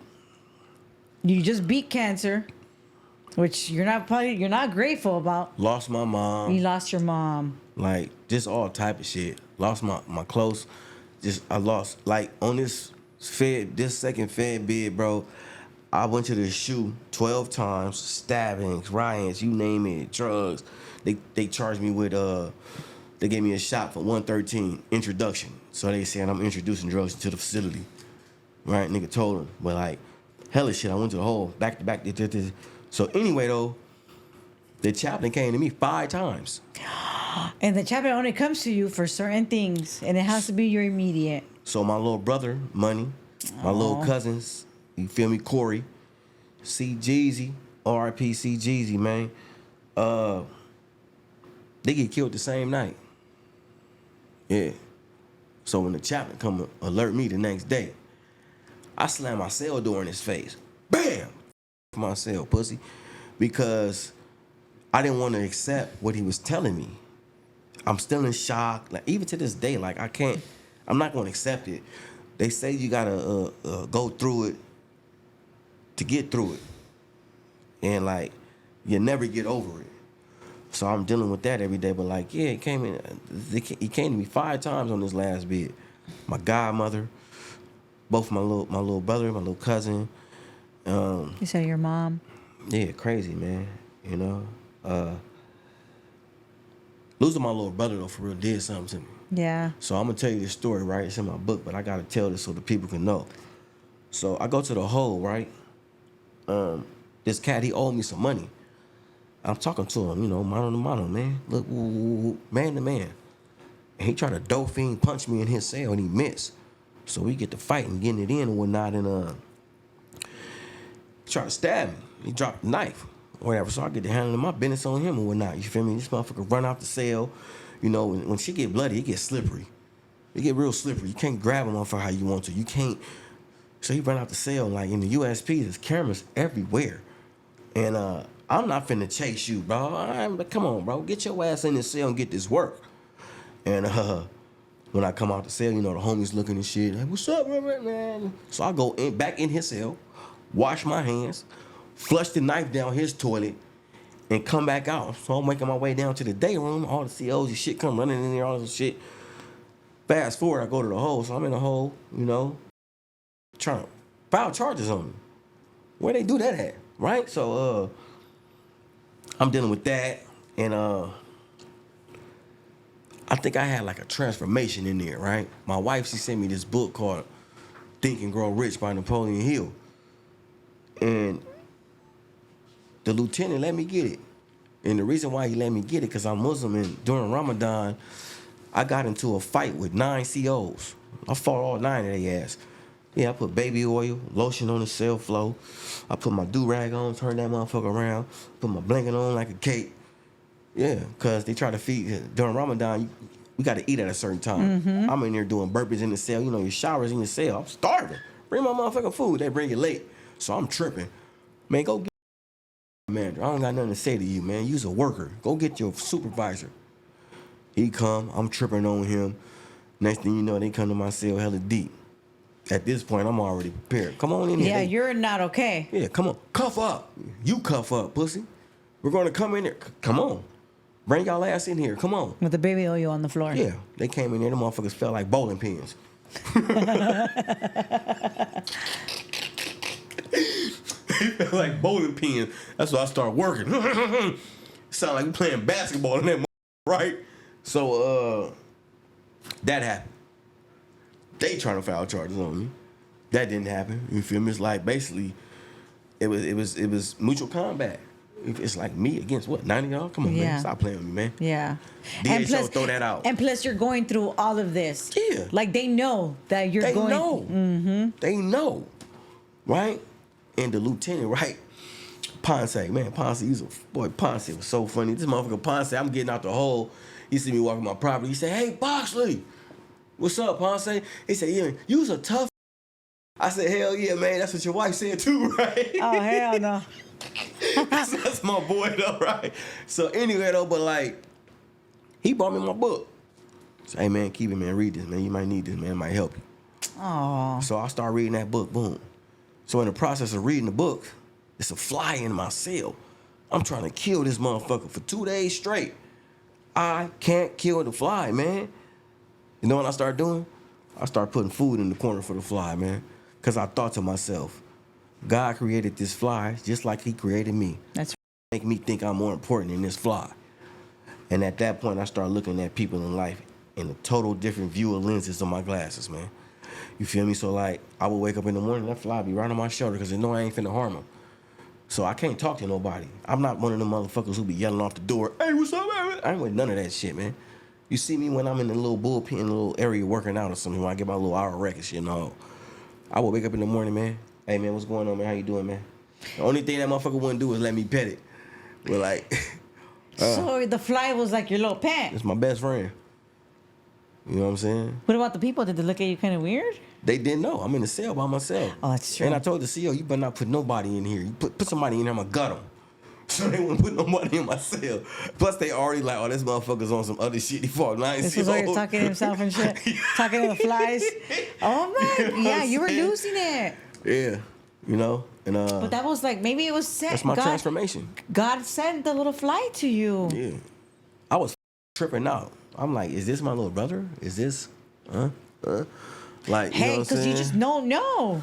You know? Especially when you're spiritual, bro. Yeah. When you're spiritual, you'll be surprised what comes to you.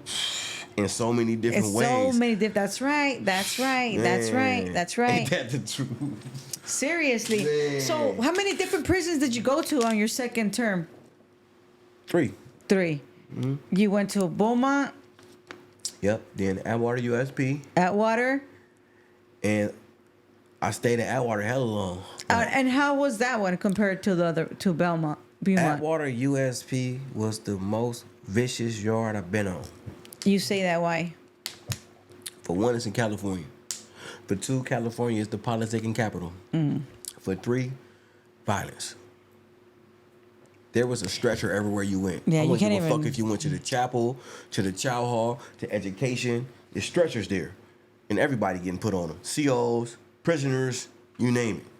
My goal was to stay from getting put on the motherfucking Yeah, stretcher. for sure. You know what I'm saying? So, for sure, that was like the most, yeah. What was the? Well, I guess I should ask you. What was the nicest thing you experienced? Shit. I wouldn't say I had like a real nice experience in prison. But I would get like my inspiration and my empowerment from phone calls, mail. For My sure, wife Mel. held me down, man. That's my partner. Emails. Yeah, you had emails for sure. Yeah, you had the emails. Shit like that. Wasn't nothing nice. Okay. It's the difference between like doing time and doing hard time. I would say this last bit I did, majority of my time was hard time. But I will say this, when my points finally went down, after like my 6th year on this last bid, like my 7th year, like my 7th year on my last bid, my points went down. It was like a dream come true, right? You're like, yeah. And it was like a celebration, but then anxiety all in one, because it's like, I'm used to this USP mentality. I don't want to go to no medium. Fuck that, right? And To the FCI. first I went to Florence, Colorado USP to hold over this, that, whoop, because they got to classify me and all this old shit, going off black and white paper. Oh, he's this, he's that. Points went down. I came in for FCI. Yeah. Finally, boom. And then I had to hold over there for like a month and a half. Finally went to the yard. I'm like, what's this, man? There's no structure. It's like a free fall yard. Muslim. Like, I don't know game time. I said, because the way the structure was so decapitated. But you know, I'm known for, so I had that respect. I had that whole, but I got these 800 Muslims behind me. So I learned Arabic fluently. I would give sermons, cook bars, all of that. Really? Yeah. That's cool. You became Muslim on your second term, or you always were? I always was. I took my Shahada back in 2010. Okay. Yeah. Like late 09 or 10. Just from the time my mama died. Okay. I done read the Bible back and forth. I love it. It's just that the pain I was going through at that time, it wouldn't grab me and hold me and have that security. So I was like searching for something else. Of course. And I wasn't gonna search for drugs, lust, this and that. And like, you in prison, the Quran, I've been hearing a lot about it. So I picked it up, started reading it, and I was terrified. And I started doing my research, and I was like, damn, it ain't never been tampered with. Damn, 1,500 years ago? Whoa. You know, and like, it stuck with me. And to this day, I apply it to my best abilities. You know, we human beings, we're not perfect. And it plays a big role in my demeanor, my era, my aura, the way I conduct myself, treat people and myself. You know what I'm saying? It's helped me a lot. But for the most part, that play a big role in who I am today. You know what I'm saying? Straight up. You What know? year did you get out? 2023. Oh, wait, you just got out. Yeah, 2023. I was in a halfway house. How was the halfway house this time around? I took advantage of it. Good, because now you're now your mentality was completely different than your first term. And Facts. Rece is completely different. Yeah. I mean, we're still you, obviously. Yeah. But you, like you said, you took advantage of it. In what way? I want to say in a social way. I became like a people's person. Like, I don't look at ethnicity. I look at human beings as the human race. Feel me? You a mark, I'm gonna treat you like a mark. No matter what. Period. You a buster, I'm gonna treat you like a buster. You a man, I'm gonna treat you like a man. You a woman, I'm gonna treat you like a queen. Simple and plain. But for the most part, it taught me structure. I got a structural life. A lot of people don't like structure. I need structure. I need it. I'm very like, I don't care. It works for me. Yeah. It works for me. Structure is the way of life because with structure you establish self-control, self-discipline. Like I need my freaking program. Period. I feel something wrong, something ain't right. Yeah. Hold on. Like don't ask me to do something right now that like I didn't know about. Yeah. I mean, I'm gonna do it, but I'm gonna be all cranky and shit. Like that's not my part of my. That's not what I had planned. You know what I'm saying? Yeah. So obviously you got out. How long were you at the halfway house? They gave me a year in the halfway house, right? But they let me out like 2 months early. They had me on the ankle monitor for like damn near 6 months. So my first month, that's when I started getting all my LLC shit. And me and my wife getting everything together, LLCs, all this EIN, business accounts. But then I started working, doing solar again. And I was working for this company called SunPower. And I became a roof lead like my second month. Number 2 in the nation, number 1 locally. And that's what made me start my solar maintenance company because it was like, these corporations, they come install the panels. But do y'all maintenance the panels? No. Do y'all come back to check on these panels, man, and see what's up with the customers? Right? So I was like, hey, and I brought it to my wife attention. You got like, Rece, babe. Yeah, for sure. Solars. No, hands down. I'm coming. I pressure wash the panels, pressure wash the roof. Hey, man, pressure wash the driveway, backyard, all that shit. Right? I use special solutions, all that shit, right? But, nah, real talk, like, I'm one of them dudes, I'm just on the go. You're going.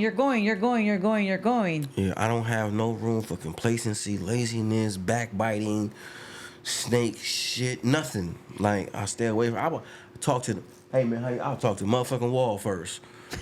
I swear to God, right? So like, I kind of like partially embedded that energy in my household, you know, and it's not easy, but I'd be damned if I say it's hard. Cancer was hard. There you go. And we're free. You're young, no cancer. Alive. You got the family.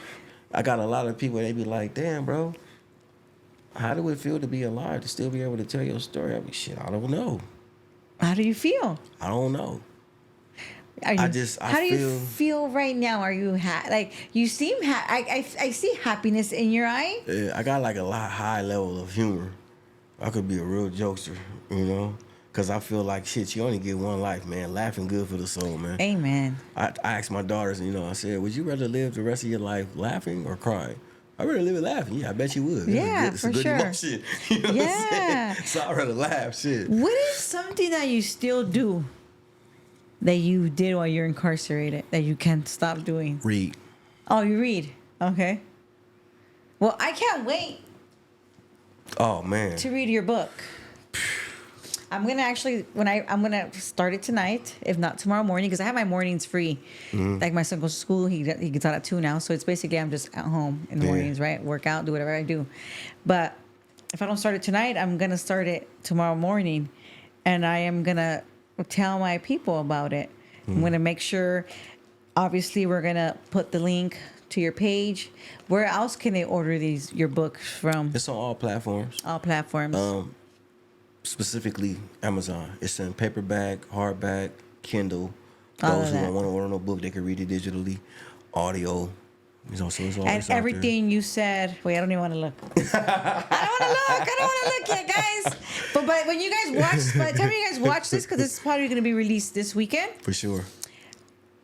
Oh, I already read it, so I will be able to talk about it. I actually got pictures in the book because I wanted to. I saw. I was like, that's what I want to look. Yeah, I want to have like a distinguishing quality, man. Because you know, it's one thing to read a book, but it's another thing to read a book and actually see these pictures that could put you at the places, the events, be able to identify the people that's in the story. Because it's not urban, it's not murder mystery. It's not. This is a memoir. This is my life story. This is something you. about my life. Yes, me. When did you write this book? In the hole. That's how I came up with the topic and everything. Because I went from resentment to fighting for redemption. So I'm like, my shot of redemption. When I'm going to get my motherfucking shot of redemption? Damn, that's the motherfucking story of the book right there. And this old school cat, he was from Ohio. He had 3 life sentences. This motherfucker always at the law library, man, hogging up the motherfucking typewriter. Oh, gee, what I gotta give you, man? So type these books up for me. So my son got a book too. So all of these is books. Really? That I wrote. And I had typed up. This is the next one I'm gonna drop. My voice matter too. So it's like I'm basically being like a... With 100 stamps. Yeah, AI had so many of them motherfuckers wasn't nothing. My wife be like, man, why you put all these motherfucking stamps on it? Make sure it's get there. And you don't even need that little... You feel me? On everything I didn't need it, you know what I'm saying? But this one right here called My Voice Matters. And at first I had it as Our Voice Matter Too. But I put My Voice Matter Too because I feel like the book's so informative, the book's so powerful. What's in it? It's just so... There's this ancient European proverb quote that if you want to hide anything from the colored people, put it in the book. They don't read, they're ignorant. Yep. So I said, okay, yeah, that's how y'all feel. I'm gonna read 2 books a week. I know that's right. You know what I'm saying? So like to this day I read. Like right now, I'm reading Hustlenomics. It's inspired by Nipsey Hussle. Shout out to Ermias Ashley Dunn, man. He has been very impactful in my life, the path I'm paving. You know what I'm saying? I love what his brother Black Sam doing, and like they inspire me. And he played a big role in the inspiration that I accumulated over the years, watching what he done in the community and society and as a whole with his family, just the marathon period, right? Yeah. It inspired me. But like, so I put this book together. This book is it's inspired by.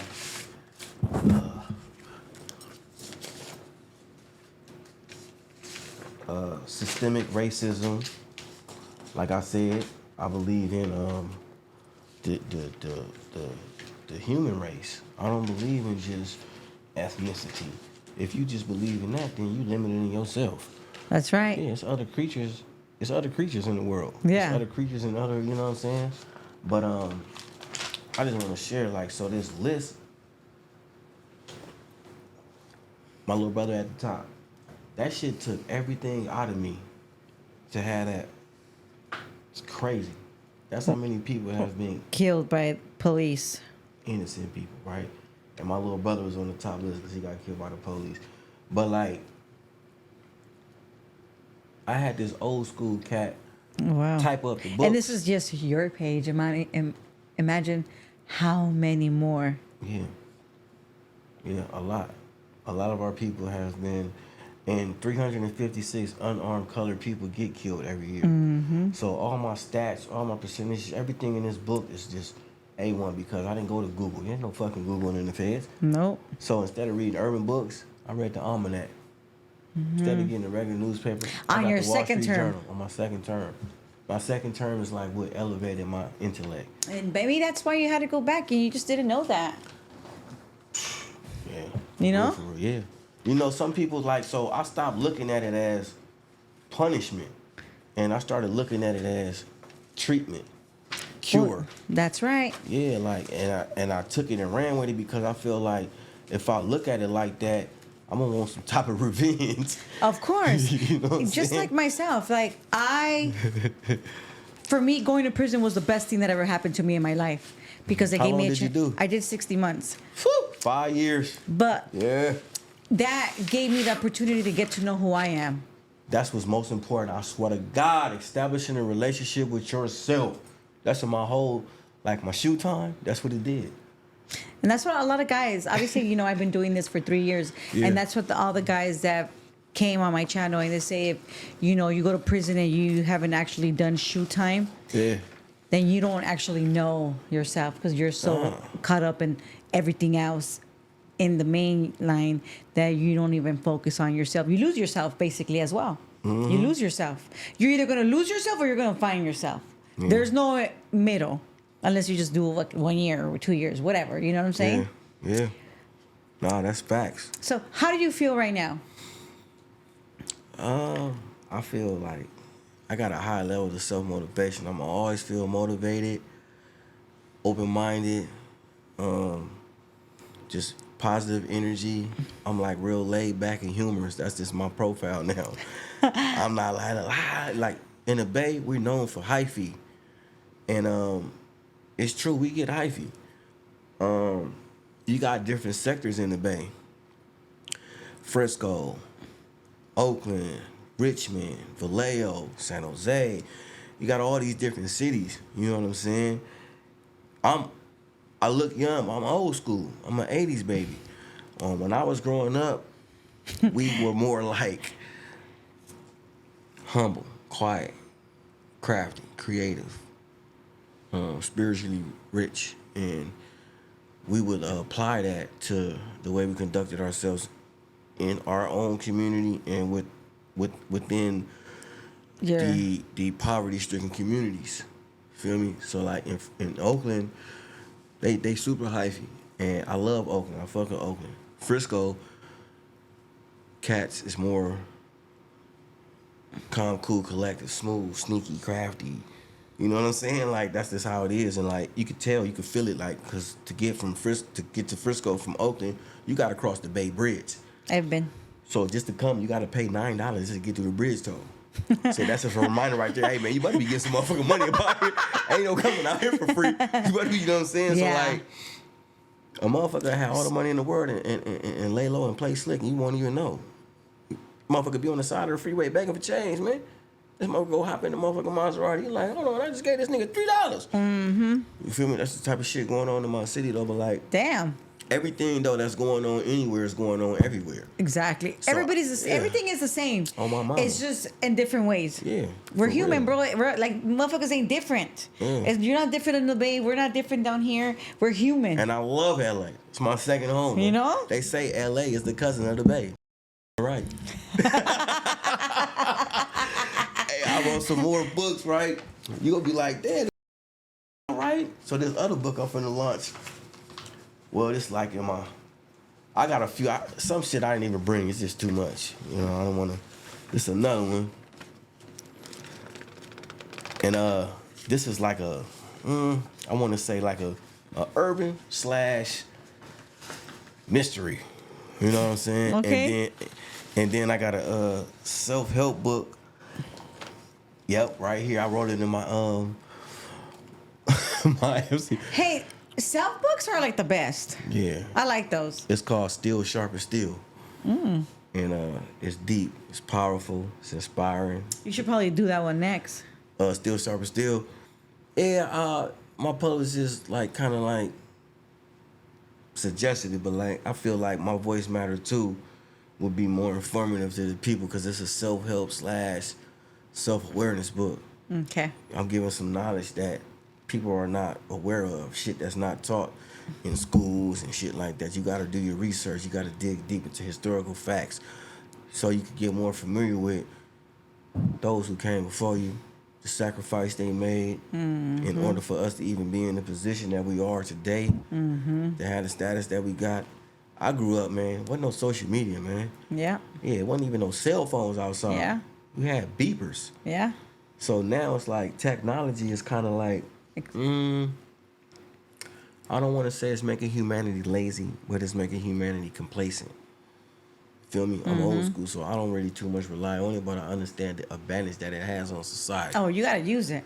Got to. Because if we're either gonna go with or we're gonna stay behind because we're at a perfect You'll get age. left if you stay behind. And with we're still young. Yeah. So for real. we gotta get with the program or we're gonna stay back. Yeah, facts. For real, for real. Anything else you wanna say before we go? I just for sure want to give a shout out, man, to my team, man. Shout out to Family Ties. We got some good things going on. Shout out, Victorious. Shout out, my little cousin, Lil Bean. He doing his thing, man, in this rap industry. You know, my uncle Meech, he just came home. He doing his thing. All my loved ones that I lost, you know, my heart go out to their family. The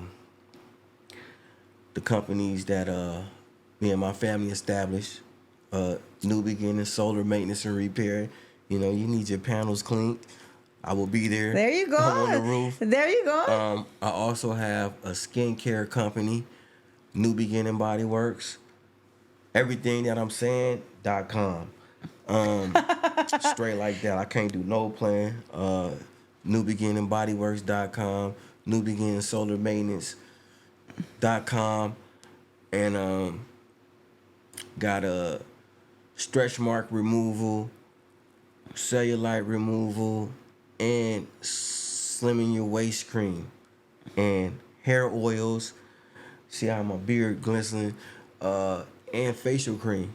So Nice. Yeah, I've been working on that lately. I want to give a shout out to all my family, my supporters, those who follow me and that have been watching this path that I've been paving. And I want to give a special shout out to none other Thank than you. the Queen. You know, this would not be possible without her allowing me to grace her platform. And I want to tell the youth that you can definitely become whoever you feel as though you can become in life, as long as you stay grounded and you That's stick to right. your plans. That's right. Yeah, success is unlimited. You know, That's never right. limit yourself. You know, That's right. because look at me. You know, I've been through too much, but I came a long way. Still got far to go. That's right. We still have a long way to go. Hell yeah, Bro, we haven't even made it half. man. We still got a whole more than half to go. Facts. Yep. You know, prison is not cool. Prison is not cool, guys. Yeah, it's not cool, man. You think, you know what I'm saying? So this is exactly why she established this platform, man, to educate everybody. Honestly, that's exactly why. People think that it's for like glorification and things like that, but it's definitely not that. It's for these purposes. Exactly these purposes. You know, you coming out and you're doing your thing and you want to share what you have going on, and you're not that person. I mean, we're still those people, right? But we're not living that way anymore, and we want better, and we want to do better for our families. And that's what it's all about, overcoming all these obstacles that we've gone through, you know? And Facts. Yep. Anything else? It's the empire. Stay focused empire, man. Yeah, stay focused, You know what right? it is. J Rich, man. Stay focused empire. You know what this do, man. Just be expecting a lot more to come. You know, this is not even the beginning. You know, just humble, grateful, blessed, you know, and inspired. Well, thank you for sharing. Appreciate it. Yep. Don't forget to like, share, and subscribe, and follow us on Instagram.